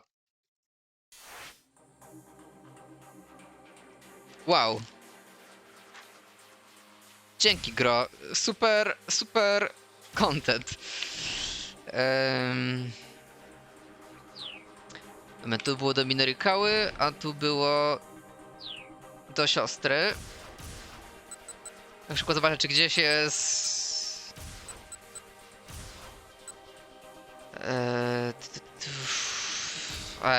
naprawdę... Okej, czyli to, co możemy zrobić, żeby przejść dalej... A, jestem słony, że... 2 osobne loki na 10 ostatnich minut tej godziny. Zaryzykuję, że jakbyśmy od razu poszli ścigać Yanagishitę do sklepu, jakby stracimy parę minut mniej na bieganiu i się rozsynchronizujemy czasem z eksplozją. Tak zgaduję. Probably he was headed to a knick-knack shop. Mirokawa recalled seeing one near the Burning Hammer demo site. He also recalled seeing a poster outside the place that read, "We buy computers at top prices."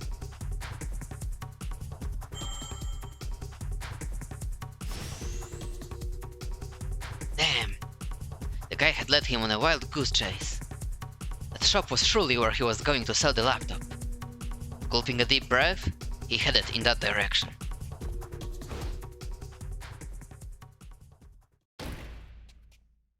There you are, Yanagishita. Okej, tu wróciliśmy do głównej nici przeznaczenia. O nie, wróciliśmy do głównej nici przeznaczenia i nie naprawiliśmy pedantu. To jest coś bardziej skomplikowanego. Chasing Yanagishita led Minoru to the wrong place at exactly the wrong time. This wouldn't have happened if Yanagishita hadn't run when he did. If the MMA fighter Miku Morita comes to the knick-knack shop, she interrupts their argument and things might turn out differently. To jest dziwne, ale okej, czyli jakby nie miała miłego momentu z Marią. Coś by się i w ogóle też ending Marii się coś zmienił, odblokował.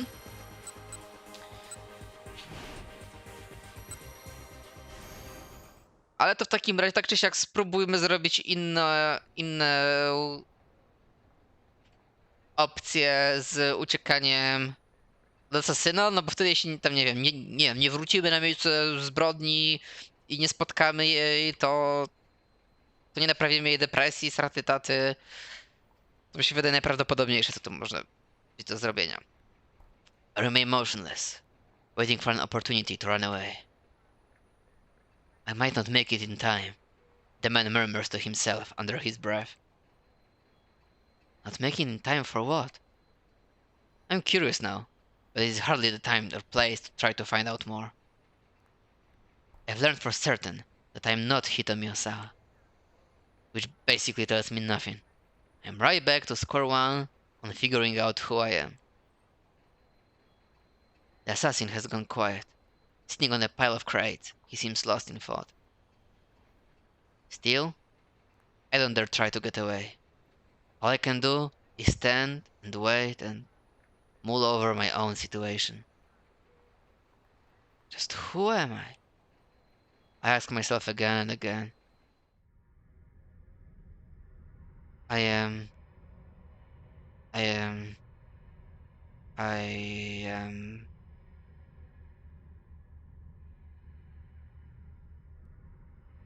No, I have no business with you, the man finally says. Go. Don't worry, I won't follow you. I wonder if I can believe him. Maybe he's just trying to get me off my guard so he can shoot me in the back. Do not go to the police or go back home, he continues. Lay low by yourself somewhere for a while. How long is a while? Until around sundown. This should all be over by then. It will all be over? I have no idea what it is, but I decide not to pry in case he decides to change his mind. Okay, I'm going to run away now. Sure. I take a slow step backward. I'm starting to turn away when he speaks up again. Before you go, I need to tell you one more thing. What's that?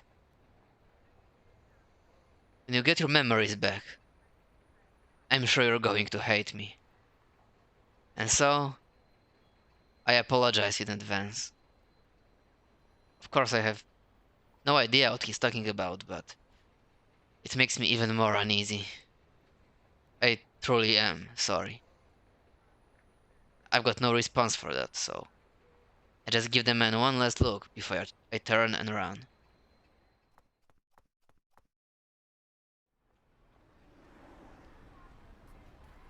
I decide to look for some place to hide out of for a while, as the gunman suggested. But since I don't really know my left from my right in this town, that's easier said than done. Before I realize it, I've made my way back to the knick-knack shop, where I bought the necklace. Maybe I could hide out in here. As I contemplate that possibility, I hear an all too familiar voice. Tomo! Tomo! Tomo! Tomo! There's Mr. Nagishita on the floor of the shop. He's been tied up with some rope. What happened, boss? Look, this all just... I was framed! No, whatever's happened, I'm pretty sure it was all his fault. Just call it a hunch. He says I'm a thief. Well, I say he's the thief for selling stuff he finds around town. Hey! The sales clerk steps into view, scowling. Just what are you implying? What in the world is going on here? I haven't the foggiest. Tama, help me! Please! And Nagishita kicks and squirms like a hyperactive child. Do you know this man? The sales clerk asks. No, well, I mean, sorta. He's a real pain. He's been making a scene like this for as long as he's been here. I find it hard to imagine a worse way to interfere with someone's business. I hate to ask, the clerk continues, but could you take him to the police for me? The police? Yeah. Oh, well, the police... The gunman did specifically warn me not to go to them. I feel no loyalty to that killer, but I am reluctant to antagonize him. No, Maria nie jest 60. Nie mogłaby być. Wtedy już w Smiglew nie będziemy nikogo do głosowania. And for reasons I can't explain, I have a strong sense that going to the police right now is a bad move. But Mr. Nagishita isn't privy to my thoughts, and he looks up at me with a hopeful gleam in his eye. Yeah, that will work. Tama can take me to the police, and then we can put all of this behind us. All's well that ends well, right? Well, sure. Feeling like I have no choice, I leave the shop with him.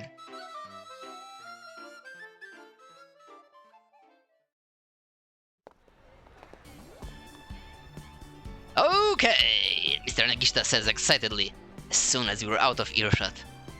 Now, let's go find Chiri. Huh? Aren't we going to the What? No, we're not really gonna go. Oh man, I'm so glad you showed up, Tama. Now, come on, let's go find Chiri. From the big grin on his face, I have an inkling of what's coming next. You've thought of another get-rich-quick scheme, haven't you? Goodness, Tama, you can see right through me. Well, it's not that difficult. It's practically written all over your face, boss. But Mr. Nagishita isn't really listening. He's too full of enthusiasm. This time I've got a line on 10 million yen. So come on, let's go make ourselves stinking rich. He punctuates his grand announcement by pointing fervently at some non-existent listener.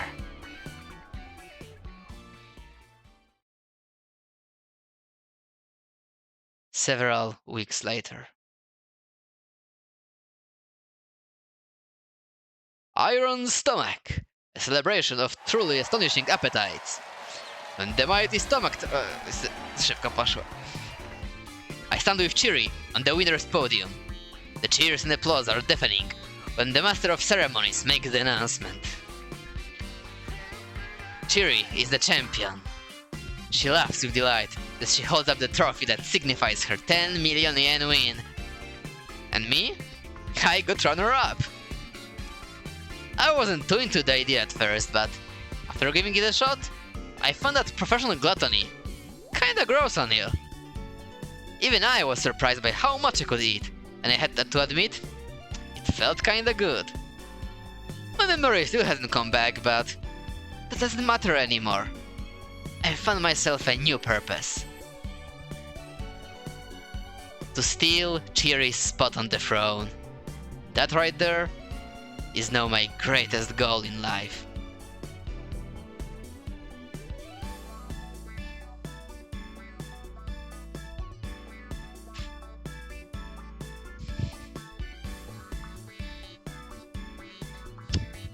The Throne of Gluttony. O mój Boże, tak.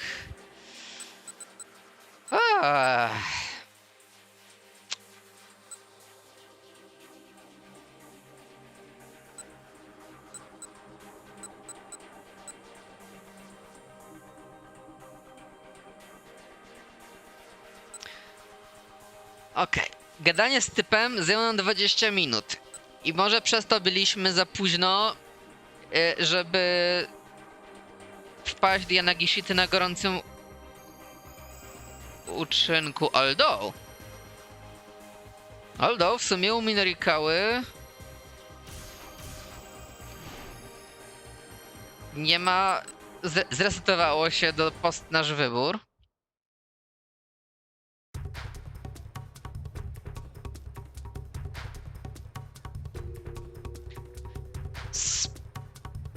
Próbuję znowu zrobić poprawny, żeby jakby timeline wrócił. Ale może właśnie poprawne jest, żeby pójść źle, że Minorikawa wpadł później, jak już pierwsza do sklepu wpadnie... Jak już pierwsza do sklepu wpadnie ta... Maria. Tak. Okej, tu jest... W teorii to jest już nowa scena, coś się zmieni. You're the idiot, Buster. Minorikawa smacked Nagishita right across the face. Ouch! Hitting him felt good. He decided to do it again. He drew back his arm to deliver another blow. But then, someone else came to the shop. Nagishita's eyes lit up as they saw who it was. Oh, my angel! Whatever is my darling Miku doing here? Miku stood in the doorway, on the verge of tears. Mr. Minorikawa, she began. Then her voice choked up. Miku? What's the matter? Something wrong? Miku drew in close to Minorikawa's side. Huh? Huh? Yanagishita's gaze darted back and forth between Minorikawa and Miku. You two know each other? Sort of. More to the point. Is she the girl you said you were in love with? That's right. The one and only Miku. I have her entrance music set as my ringtone. Paying no heed to Yanagishita's excitement, Miku kept her eyes fixed on Minarikawa. I lost. To a girl who knows Aiki Jujutsu. I lost! She buried her face in Mirikawa's chest. Ah, Yanagishita let out a gasp. What's this about? What is this about? He seemed on the verge of panic. Mr. Minarikawa, I need to learn Aiki Jujutsu. I feel so ashamed. She buried her face even deeper into Minarikawa's chest. That's so unfair! With tears in his eyes, Nagishita darted out the door. Minarikawa glared after the pathetic fellow as he scampered off. The guy sure knows how to take advantage of a bad situation. I'll give him that, he murmured. Okej, i teraz wiemy, że potrzebujemy nie ścigać za Yanagishitą, żeby żyć, więc prosty wybór. Anyhow, I'm just glad I got my partner back. Ordinarily, he'd be inclined to pursue Yanagishita and subject him to a tirade, at the very least. But there was no time for that now. He explained the situation to the shopkeeper, who flashed a sympathetic smile. Huh, is that so? Lucky for you he screwed up then. Much as I'm happy to do business, I just can't buy a computer that doesn't come with its accessories. So you'd have bought it from him if he'd had the accessories. Of course. Stolen or not, it's all the same once I've sold it. The shopkeeper chuckled unapologetically. Huh, suppose that's true. Minarikawa laughed along with him. Yeah, all the same. Like hell it is, he roared.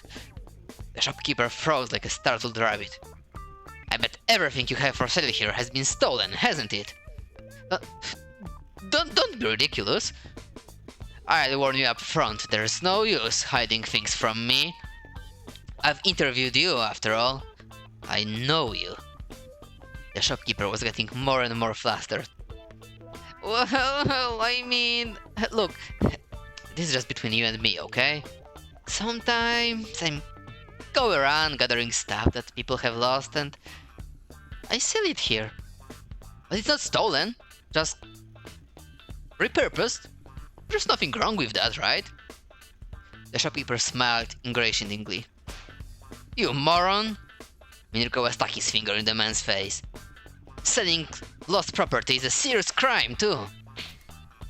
A potential violation of Article 254 of the Penal Code of Japan regarding embezzlement of lost property, which states, a person who embezzles lost property, drift property, or any other property which belongs to another person and is in no one's possession shall be punished by imprisonment with work for not more than 1 year, a fine of not more than 100,000 yen, or a petty fine. It is? Well, I mean, I guess I sorta figured it might be. Sometimes. Well, I'm not the police. I'm more into curiosity than legality. In fact, I find this all pretty fascinating. I mean, what sort of things have you gathered up for sale? Well, let me see. Like this and that and that and that. The man pointed to various items on his shelves. And also this and that and that and that and that, I guess. Minarikawa's eyes were directed all over the shop.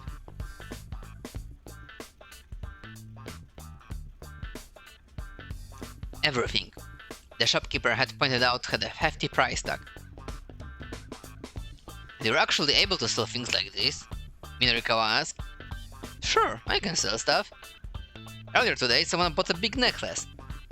At least I did for 40,000 yen, but I discounted down to 30,000. And you can still make a profit even offering discounts? Sure, I mean, it was just something I found lying on the ground after all.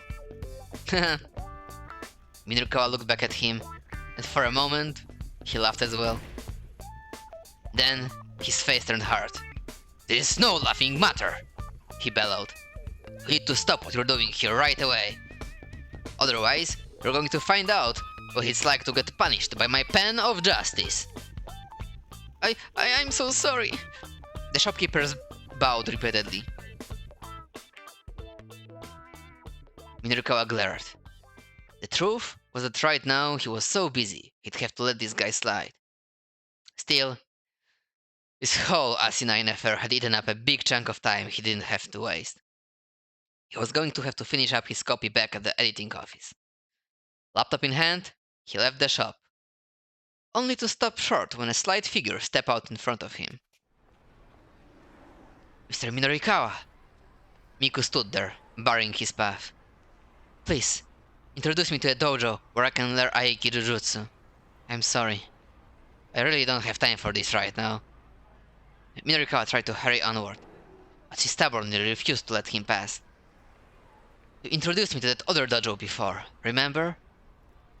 "I suppose so, now that you mention it." He tried to slip by her on her right-hand side, but she was quick to block him. "You're the one who introduced me to the world of martial arts, Mr. Minorikawa." "Well, yes. You know you're putting me in a bit of a bind here." Trying to slip by on her left was a no-go, too. She could anticipate his every move. "Please, just hear me out," Miku said. She was speaking for quiet sobs now. "I can't stand to leave things like this." She looked Minorikawa right in the eye.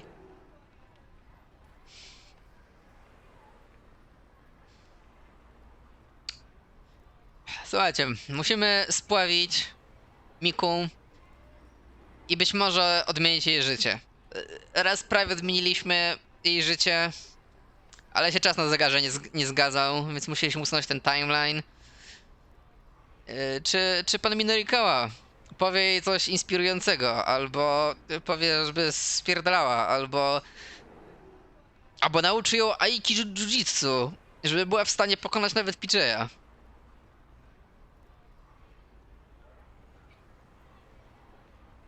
O kurczę. No cóż, Winroli, Carlos, Mepsi. Zapraszam, żeby ten impas rozbić.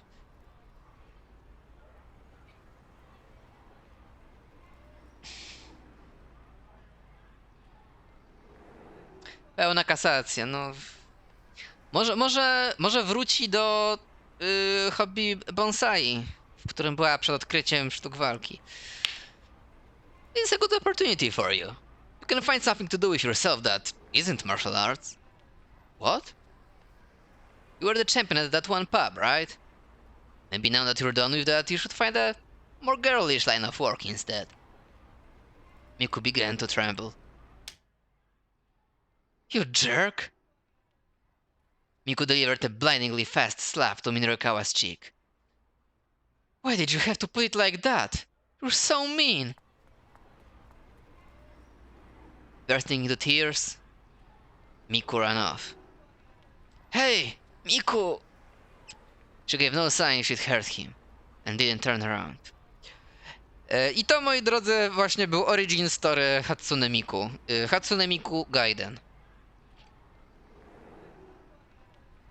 Minorikawa rubbed his cheek. It stung. For once, he actually regretted what he'd said.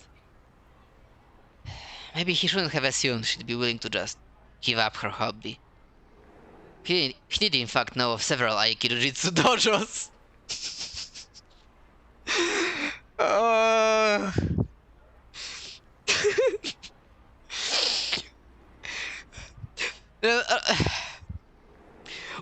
Umieram z tego, że on znał 7 Aiki Jujutsu dojos actually all along, ale był zbyt zajęty byciem Rohanem Kishibe tej gry, żeby po prostu powiedzieć. Minorikawa nigdy się nie zmieniaj. If only he had the time, he could have introduced her easily enough. Checking his watch, he saw that he only had 30 minutes and change until 4 o'clock. There was no more wiggle room at this point. These articles needed to get written, and fast. He had to get back to the editing department.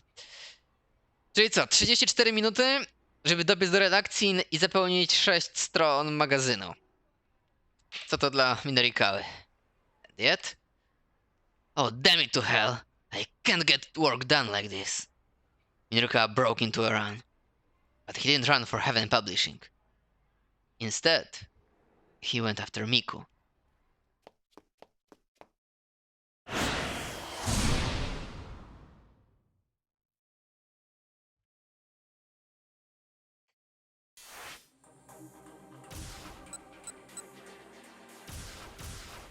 Orety, chciałem powiedzieć, że skaczemy do Minorikawa odblokowanego, ale któraś z naszych losowych decyzji zmieniła coś u Kano.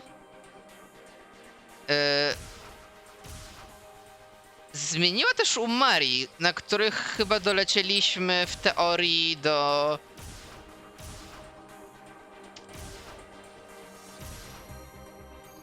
endu. Wiem. Więc słuchajcie, zrobimy takie troszeczkę przed czasem głosowanie. Ja teraz odpalę Marię, tak czy siak, bo wydaje mi się, że to może być taka rzecz, gdzie się tam 3 linijki tekstu zmieniły w jednej scence, a potem cały timeline wróci i nic się nie stało. A może ją tam gdzieś niechcący przyblokowaliśmy. Więc głosowanie nie będzie na to, co... O Jezu, Achi też się pozmieniał. Nie, to moment, to... Alt-tab, co tu dalej? Jezu, czemu to się odpaliło? Co te alt-taby tutaj? Gro. Więc po prostu spytam, w jakim tempie to będziemy odkręcać. I że tak powiem, wiem, że wygra Maria, bo głosuje Smiglew, ale trochę powiedzmy w kolejności ilości głosów będę szedł, bo się spodziewam, że dużo z tych odblokowanych będzie po prostu taka drobna zmiana i leci dalej.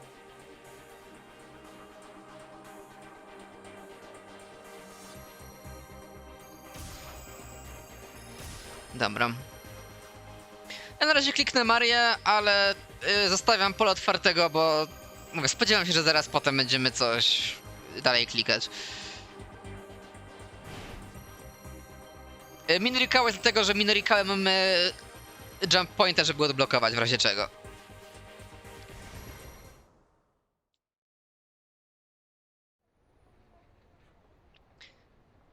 The assassin has gone quiet. Ok. Moment, bo tutaj byliśmy, nie? To tak... I am...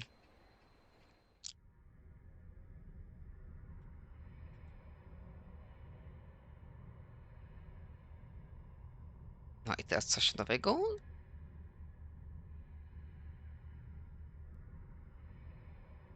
Tamo! Tamo! I am... Tama?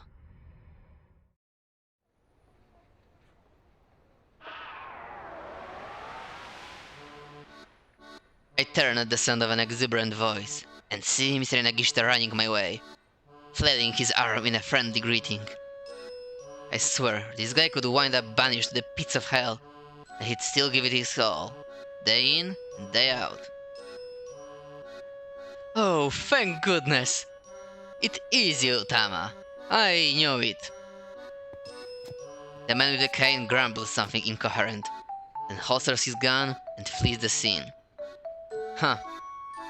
Maybe with some middle-aged guy? You look so sweet and innocent, but I guess you kinda get around, huh? Boss! Nice timing.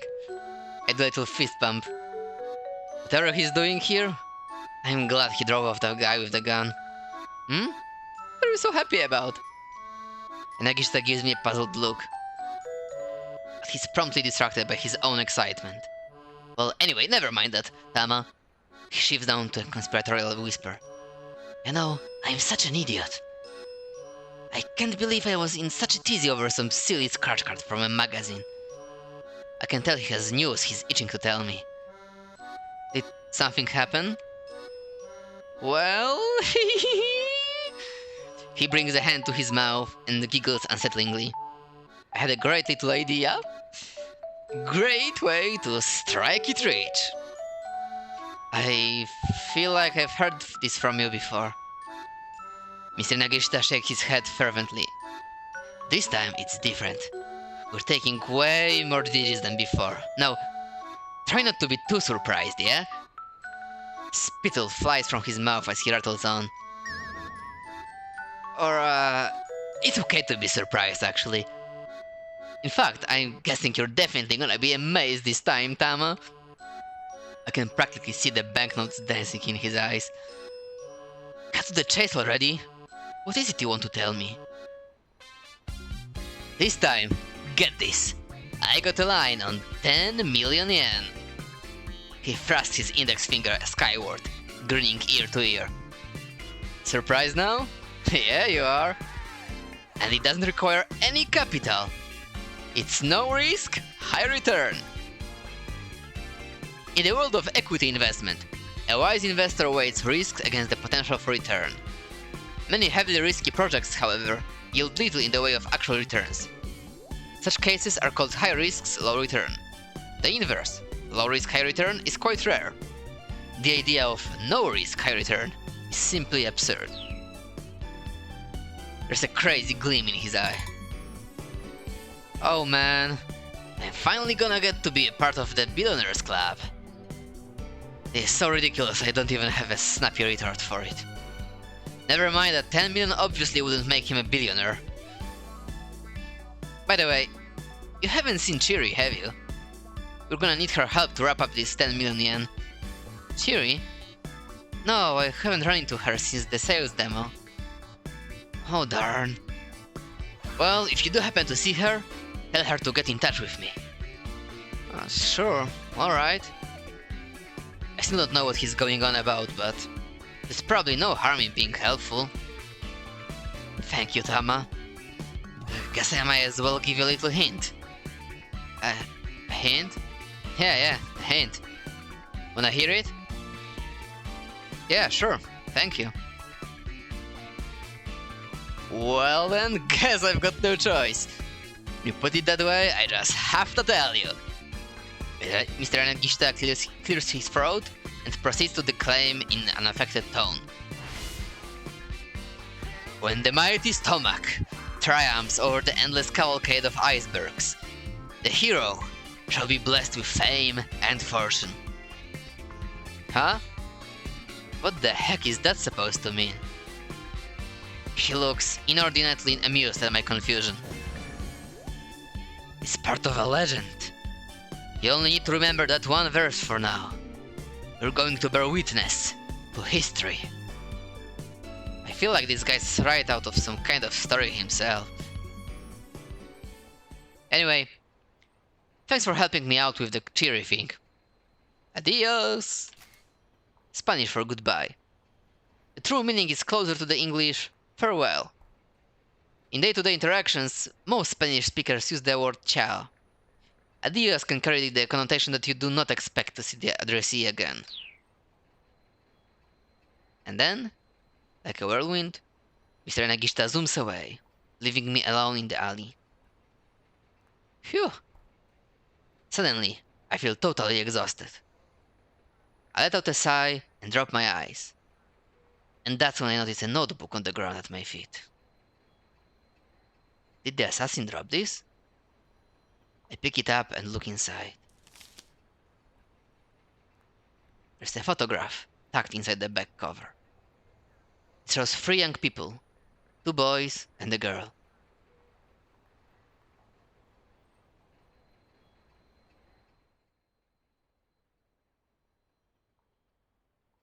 Well, what do I do now? Okej, i tu już timeline wrócił gdzie trzeba.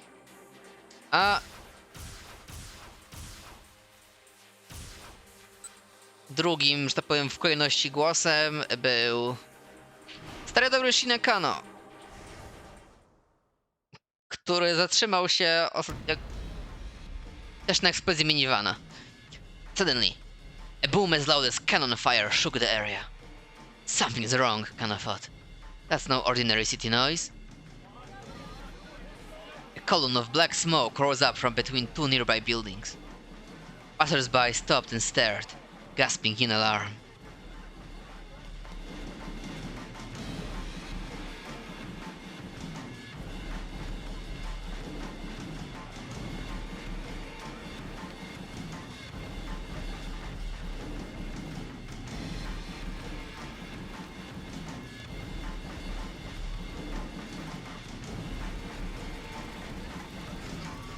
Then, Kano saw flames.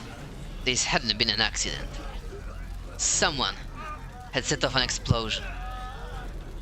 Several people were on the ground nearby, evidently injured by the detonation. Mr. Minorikawa! Mr. Minorikawa! A high school-aged girl was crying, clinging tightly to a man who'd been caught in the blast. Kano recognized her as the girl he'd talked to earlier, during the traffic jam. The man looked like he might still be alive. Kano hurried over to them. "Police!" he announced. Blood was streaming from the man's mouth. He'd clearly suffered some internal damage. "Hang in there, buddy," Kano told him. "Stay with us." The man's face twisted up in pain, but somehow he managed to croak out a few words. Kano let out a gasp. The man's voice was almost too weak to hear. What he said still shook Kano to the core. Teraz jest Minorikawa, bo się koszula zgadza. This man knew something important. Something crucial to the investigation. Rescue vehicles arrived on the scene, and the wounded man was promptly loaded onto a stretcher. When he was placed inside the ambulance, Kano flashed his badge at the paramedics and got in alongside him. The man had already fallen unconscious. Kano didn't know when he'd wake back up, but he knew he needed to hear what the guy had to say. He sensed that this stranger was the key to unlocking the entire case. But though Kano kept a lonely vigil, the man never woke again. Potwierdzam, Minoru Minorikawa nigdy nie był woke. The antiviral that had been given to Hitomi. The blue minivan Al-Karawan told Hitomi to look for. And now, the minivan exploding?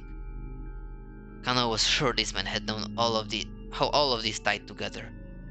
But now, the key to solving the case was gone for good.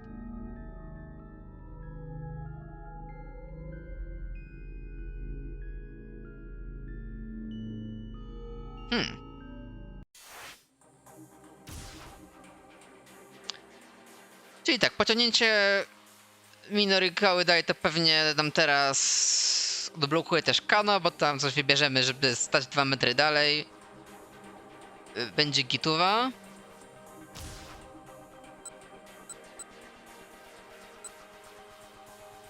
Marię chyba też mamy jump pointa?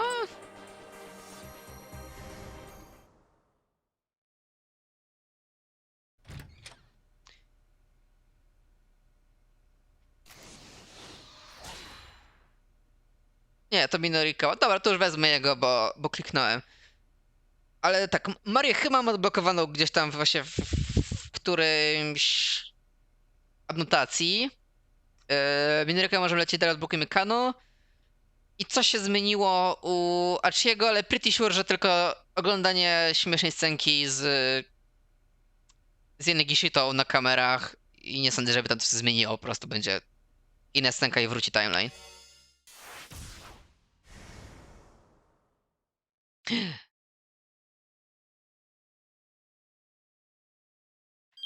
To nie był ten jump. I tak, to był bait i w ogóle z poprzedniej godziny. Trzeba czytać cyferki czasami.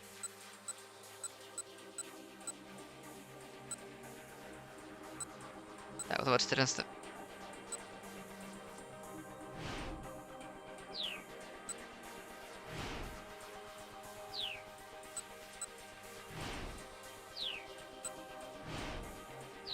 To nie było u niego.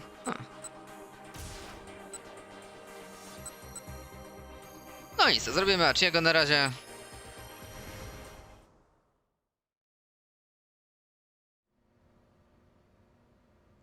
Archie, please.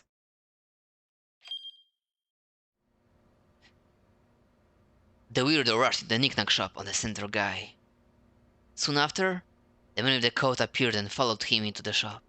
Ha! Looks like he snatched that guy's computer. Moments later, the weirdo came rushing back out of the shop and sprinted away again. He wove through the narrow alleyways with cat-like alacrity. Archie did his best to keep tabs on him, but the man managed to give him the slip.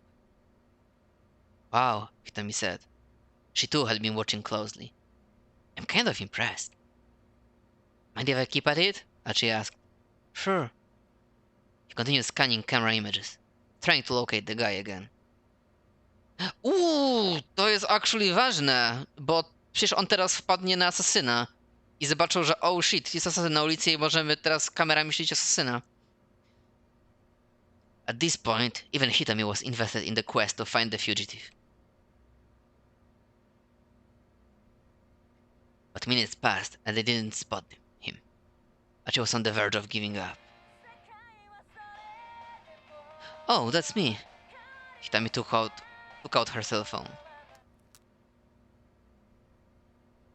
It's an email from Mr. Tana. Found him! Archie's shout cut Hitomi off.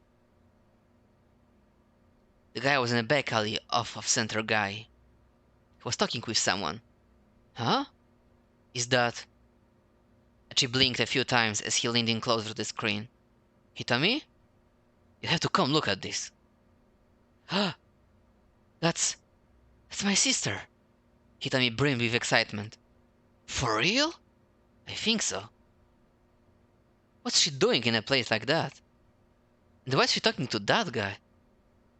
I'm not sure. The monitor showed a cheerful little scene. Looks like they're having fun. Guess since they're twins, they're both into older guys. And she felt his mood start to sour. I have to ask, are you sure she was, kidnapped? Yes. At least I sure thought so. And so did police. And what is this all about? Should we go and see for ourselves? Guess so. Oh. Well, what about the T-mail? She pointed at Hitami's cell phone. Shouldn't you take a look at that? My sister comes first. That place where she is it far from here? No, not particularly. Archie and Hitami rushed from the building, heading for the alley where Maria was talking to the computer thief. It wasn't long before they were closing in on their destination. But as they headed down a narrow side street, a familiar figure suddenly appeared to bar their way. Uh-oh, it's him. Gun in hand, the man with the cane slowly ambled towards them. Archie and Hitami bolted down a nearby alley. No w sumie ma sens, jakby sami biegli na scenę niedoszłej zbrodni, gdzie ten asasyn był. Taking another turn, they reached the alley they'd seen on the cameras. Maria! Hitami rushed over to her sister. But Maria just stood, staring at Hitami in silence, as if she couldn't process what was going on. Meanwhile, the assassin was still in pursuit. He had turned the corner behind them and was steadily drawing nearer. He pointed his gun at Hitami's head. Come on, hurry! Archie urged. He tried to lead the two girls away, hoping to escape further down the alley. But instead, Maria charged boldly at the man with the cane. The assassin was caught off guard by the unexpected counterattack, but he reacted quickly, clubbing the girl in the head with the grip of his pistol. Damn, to jest duża plama krwi jak na pistol whip. Rozumiem, że tam przywaliła w rurę, ale mimo wszystko... Maria! Hitomi shrieked. She stared in horror as her sister collapsed in a heap on the ground. Then, Hitomi's eyes rolled back in her head as she fainted into Achi's arms. Hitomi! Hey! O, to już chyba ten olej, kurwa, po gotowaniu był. But the shock had overwhelmed her. She was out cold.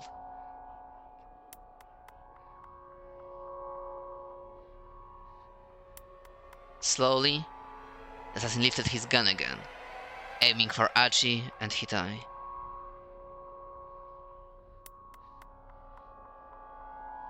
If it only had Hitomi to protect, Achi might have been able to pick her up and get away. But he couldn't just leave her sister here. He knew, the chilling certainty of despair, he could never save them both.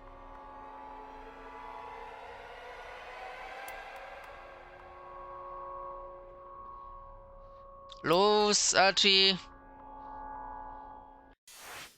Ty o tym jeszcze nie wiesz, ale...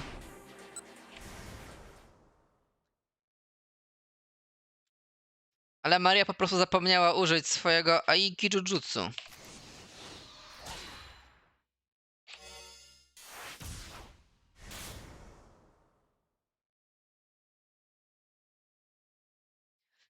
Suddenly, I hear someone call out. Maria! Huh? I spin around to see a young girl running toward me. She kind of looks like me. Behind her are two men. One of them is the man with the cane. He raises his gun and aims it at her. Oh no! He's going to shoot her. The instant I realize what he's doing, I'm lunging toward him. He shifts his grip on the gun and claws me in the head. I stagger against the wall, trying to keep my feet, but my legs buckle under me, and I crumple on the spot. I don't even know why I try to protect this girl. My body just moves on its own. Maybe it was just a reflexive impulse to help someone in danger. But am I the sort of person who'd risk her life to protect some complete stranger?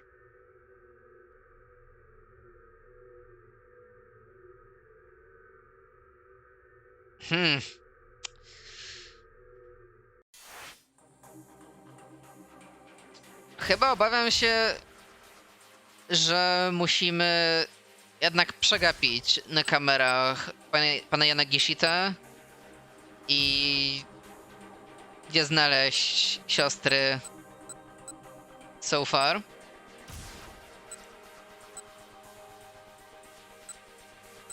I też coś mi się wydaje, że kurczę... Nie, okej, to było po prostu przy niegodzinie u Kenji'ego te jumpy, to mi się pomyliło.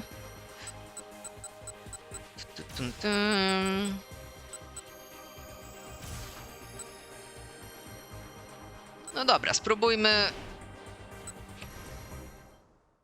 iść od razu do Vana, bo na Vanie tam dojechaliśmy do dość późnej godziny. Maria też miała swój jakby większy plotline, kiedy się nie spotykała z siorą. Ah, right. My bad. Actually switched over to a different camera. He continued switching views, scanning the streets of Shibuya, but there was no sign of a blue minivan anywhere. Still, he remained glued to the monitor. Oh, that's me. Okay, czyli tutaj, yep. Ten timeline wrócił. do końca 15:30, nawet nie 16. Interdusting.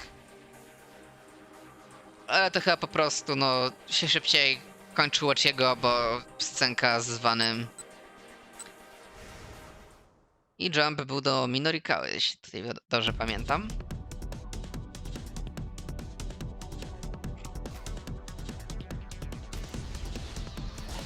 Yep, nasz zaginiony jump.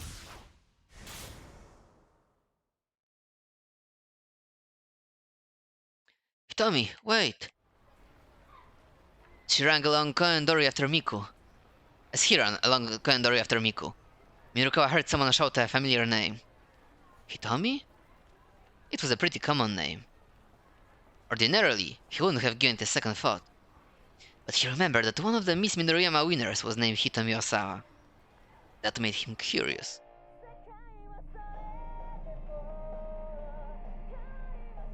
A moment later, he heard a cell phone ringtone. A! Mówiłem! Ten shout Achiego, że użyje imienia. To jak się... To ma znaczenie, tylko to Minorikawa usłyszał. He immediately recognized it as an Ayaka Miki song. His reporter's instincts tingled. He stopped to take a look around, and one young woman caught his eye almost immediately. He couldn't assume that any pretty girl he saw was Miss Midoriyama.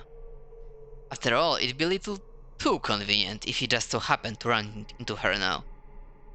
Still, it didn't cost him anything to ask, "Are you Hitomi Osawa?" He might as well at least check. But to his own surprise, he hesitated in embarrassment.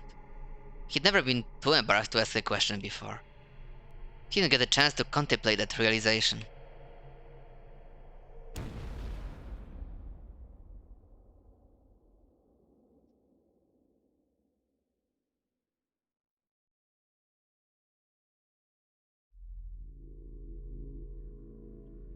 A massive fiery blast knocked him from his feet.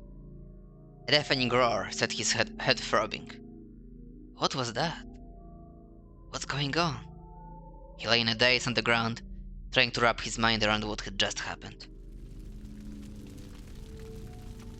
Behind him, there was a minivan, fiercely ablaze.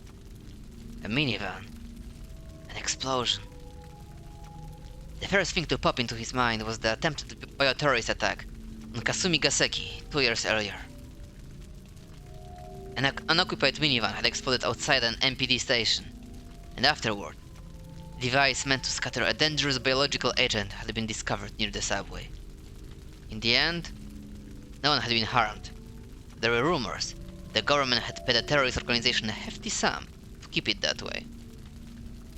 Right now, Minorikawa was a stone's throw from the Shibuya precinct. Could this be a repeat of the Kasumi Gaseki attack? The entire area was in an uproar. People were running around in panic. Minorikawa could see several injured people lying on the ground, unmoving. And yet, despite the gravity of the situation, numerous onlookers were casually taking photos with their cell phones. Minorikawa got to his feet, then went to try to get everyone away from the scene of the explosion. Okej, czyli pewnie... Czy pewnie jakbyśmy nie użyli imienia Hitomi, to on by podbiegł za blisko minivana, a tak się na chwilę zatrzymał zawahać, I guess, i przeżył? Hey, you guys, get back! There could be another bomb! Minorikawa looked around as he pushed back the crowd. He was getting the strong whiff of a scoop. He needed to write his copy ASAP, but he couldn't just turn his back on the situation now. Two young men were strolling toward the burning vehicle. They had the look of juvenile delinquents. Oh, what the heck? Is this for real? And it's dangerous? Like, for serious? The pair tried to find an optimal vantage point. Nie jestem pewien, ale to mogli być ci kolesie, których postraszył Alci na początku gry, bo napastowali kelnerkę z Cafe Lautrec. Hey! Minorikawa snapped. Don't get any closer! He spread his arms, wide to hold them back. The young man came to a halt, but otherwise paid him no heed. Oh, this is bad. This is for real bad. Think this is a terrorist thing? Yo, get out your phone! Come on! But like, do you think this is a terrorist thing? Dude, shut up! Just hurry up and call Susumu. The taller of the two, dressed in red, was ordering around his blue-clad companion. A nie, to chyba jednak nie tamci, tylko to chyba któreś losowe przydupasy z SOS-u. Huh? The boy in blue huffed. Man, do it yourself. Say what now? Bitch, this ain't no time to get yourself all worked up. Nirkoa stood there, arms still held wide, getting more and more annoyed at their back and forth. Yo, just make the call, man. The young fellow in red scowled. He wasn't going to back down. Huh? Yo, what difference does it make if I do it or you do it? Doesn't make any difference, so it don't matter if you do it. Yeah, right. It don't matter. So in that case, you do it. Look, I'm telling you to just make the damn call. And I'm telling you to just make it your damn self. Oh, enough of this already. Mirka opened his mouth to tell them off. But then, the young man in red spoke again. Dude, the goods from over at Endo Electronics are gone. You gotta let Susumu know. The name Endo Electronics caught Minorikawa's attention. Huh? Yeah, but ain't that all that Achi dude's fault for getting all huffy at us? I mean, it was Kiryu who told us to go find the Endo storehouse. Yeah, but Susumu don't like dealing in stolen goods. He says he dirties the SOS name. Well, what a coincidence. Looked like these two were SOS members. Hey, Minorikawa called out. You two. He finally succeeded in getting their attention. Where's this Susumu fellow? I'd like to talk to him. He had no idea who Susumu was, having only heard the name just now. Still, from the way these two were talking, it seemed clear he held some position of leadership. You think I'd tell you if I knew? The fellow in red snarled. Minorikawa kept his composure. Listen, you guys know the Tenryugumi? The Tenryugumi was a Yakuza syndicate that operated in Shibuya. Tenryugumi, an up-and-coming Yakuza syndicate that turned up on the scene 10 years ago. With a seemingly legitimate Takarada financing as its business front. Czy teraz robimy Yakuza 4, dosłownie? The group offers monetary solutions for people in financial trouble, but those who accept their offers soon find that their troubles only grow and grow. Embroiled in conflict with the Kanto Shiramine Gumi, who have been long established in Shibuya. These street kids were sure to be familiar with the name, if nothing else. I may not look it, but I'm in pretty tight with the Tenryugumi. And maybe you two don't know it, but Susumu's been showing up at their office a lot lately. Susumu's been dealing with the Yakuza? Whoa, for real? Sweet! The two punks bought it completely. What's SOS using as their hangout these days? I've got a little something to discuss with Susumu. Huh? Right now is this bar called Inferno. Minorikawa made a mental note of the name. Right. And Inferno is where, exactly? The two young men suddenly looked distinctly uncomfortable. Uh-oh. Later. Yeah, I got a thing I gotta do too. Backing away, they took off through the crowd. Hey, wait up! I need to know where Inferno is! But the pair had already vanished.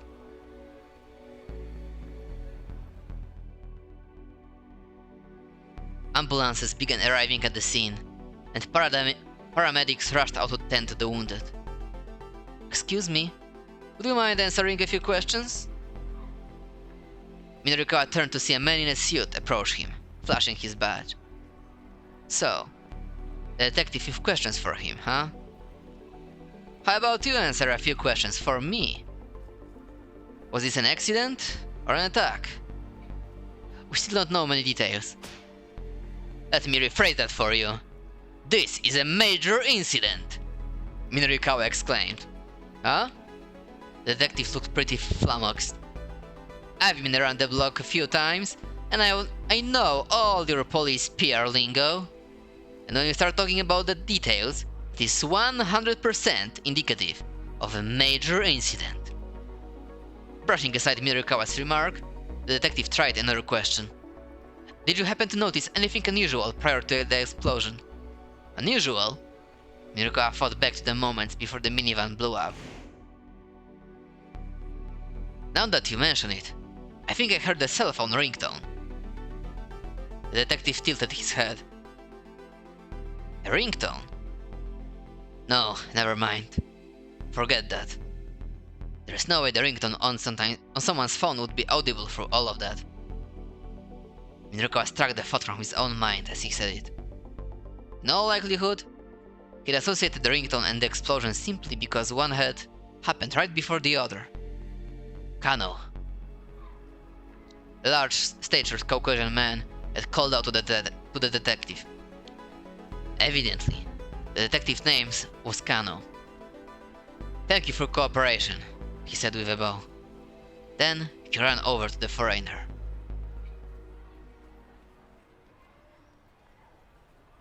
Mr. Minorikawa. Minorikawa turned at the female voice behind him. He found Miku standing there. She looked like she'd been crying. Miku, about earlier, He trailed off, searching for an apology. It's okay, it doesn't matter right now. Miku looked around the scene. Minorikawa followed her gaze. Something big went down here, he said. I know, she exclaimed. The explosion. I saw it happen with my own eyes. You what? Miku looked around nervously. Are you alright? He asked her. You're not hurt, are you? I'm okay. My ears are still ringing a bit, is all. Good. So, what did you see at the time of the explosion? Miku assumed a thoughtful expression. There was this girl who was running toward the minivan. And then I think I saw this other Middle Eastern girl suddenly make a dive for her. And then the van just exploded. Wait, hold on, Minorikawa said. So if I'm getting this right, it sounds like this Middle Eastern girl saved the girl who was running up to the van?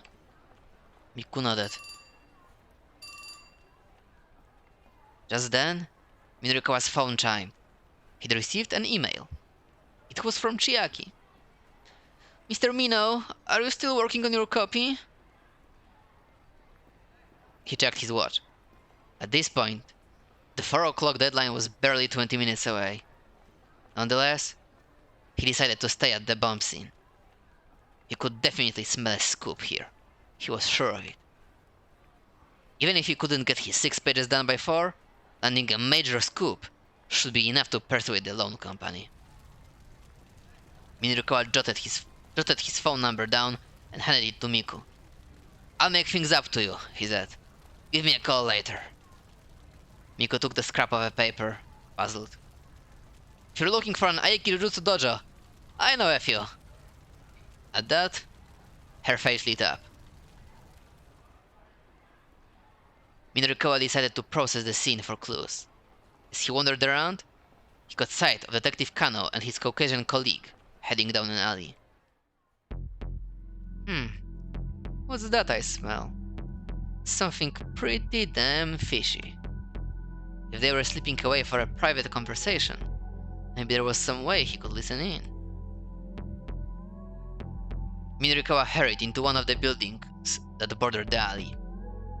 He looked around and found a public bathroom upstairs on the alley side of the building. Hoping beyond hope, he slipped up to the bathroom window.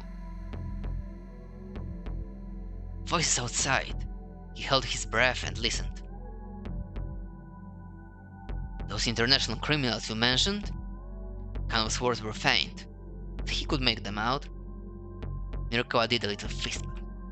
Correct. Roughly 8 hours ago, they infected Maria Osawa with the UA virus.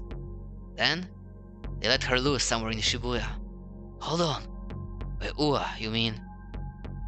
The discussion involved some terms Minorikawa wasn't familiar with. He focused all of his mental energy on what the two were saying. It's a killer virus with a 100% mortality rate once it takes hold. 100%? Minorikawa muttered to himself. The shock caused him to unclench the fist he didn't realize he'd made. This wasn't just an interesting conversation, it was monumental. It has an incubation period of 12 hours. In another 4 hours, Maria Osawa will go symptomatic. After that, she'll begin spreading the virus through the city. It's capable of airborne transmission? If you don't administer Kenji Osawa's antiviral before the development symptoms. Yes? Everyone in Shibuya is going to die. Minorikawa felt goosebumps rise all over his body. If they were talking about the virus and Kenji Osawa, it could only mean that Kenji Osawa. He recalled what Osawa had said earlier, about the power balance of the world being at stake. There was no doubt about it. It was a tremendous scoop. Well then, we need to find Maria Osawa and get the antiviral to her as soon as possible. Just calm down. There's more to the story than... Oh, it's starting to leak out! The door swung open loudly, and someone came barging into the bathroom. It was Yanagishita. Why him again?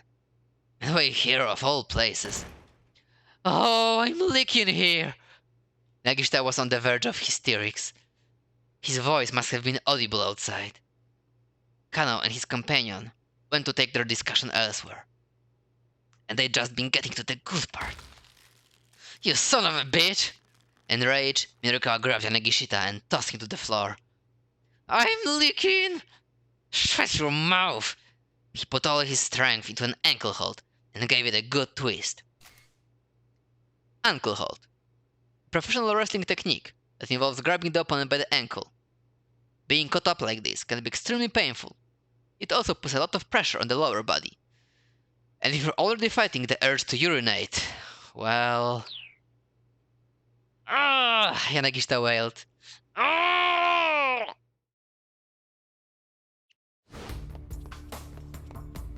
Mirukawa left the idiot blubbering in the bathroom and hurried out of the building. He hadn't heard the whole discussion, but he had a scoop on his hands anyway. This would be a tremendous score for Heaven Publishing. Enough to let the company rebuild. He was certain of it. And if I'm the one saying it, it's gotta be true. As he ran along, Mirukawa tried to plan his next steps. First, he had to get back to the editing office. He'd explain the situation to the people from the loan company. Then, he'd go find that paperwork for Osawa and have Chiaki check his copy. And then, after that... Okay, so he still had a lot of things he needed to do. He swatted himself on both cheeks to get himself psyched up. His phone rang. It was Chiaki. Mino, something terrible has happened. Chiaki's voice was a broken yelp. Oh, calm down. Over on Koendori, this minivan exploded. Ah yeah, I'm well aware. Thanks to that, I've got a big scoop that... Chiaki cut him off. Just now, I got a call from Mr. Toyama's daughter, Hana. This time, Mirukawa waited for her to finish. He had a sinking feeling. She said that Mr. Toyama was in there. It was a suicide.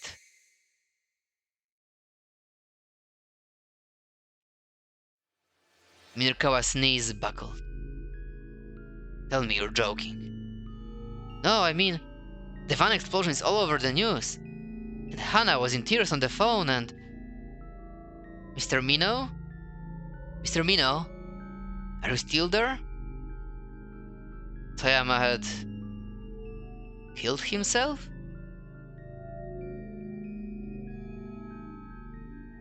Minroka felt the energy drain from his body.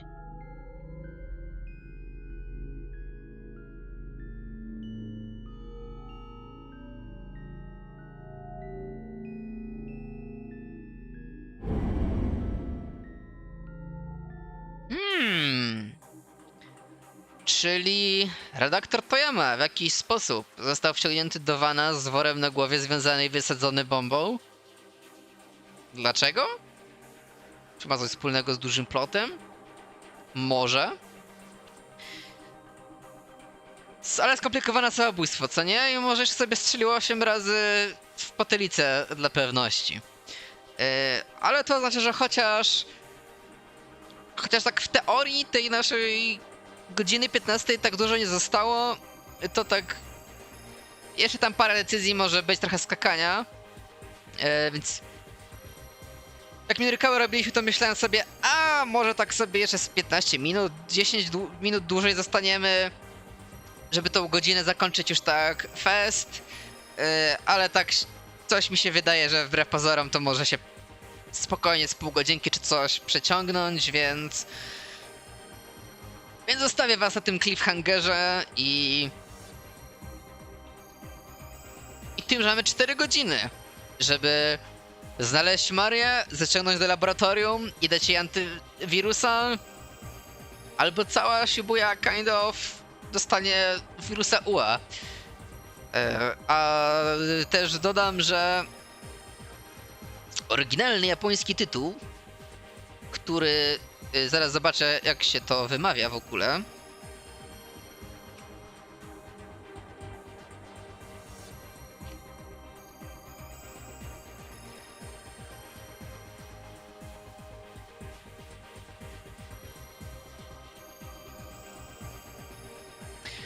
Nie wiem, moje umiejętności japońskiego nie są wystarczające, ale oryginalny japoński tytuł to jest bardziej 428 blokada Shibui, kwarantanna Shibui, bardziej chyba blokada Shibui, więc no Resident Evil plot się zagęszcza, ale to za tydzień, moi koledzy. I też przypominam, do odwołania w poniedziałek o 16 jesteśmy na froncie na drugim bonusowym streamie. A na razie do widzenia, idę jeść sernik.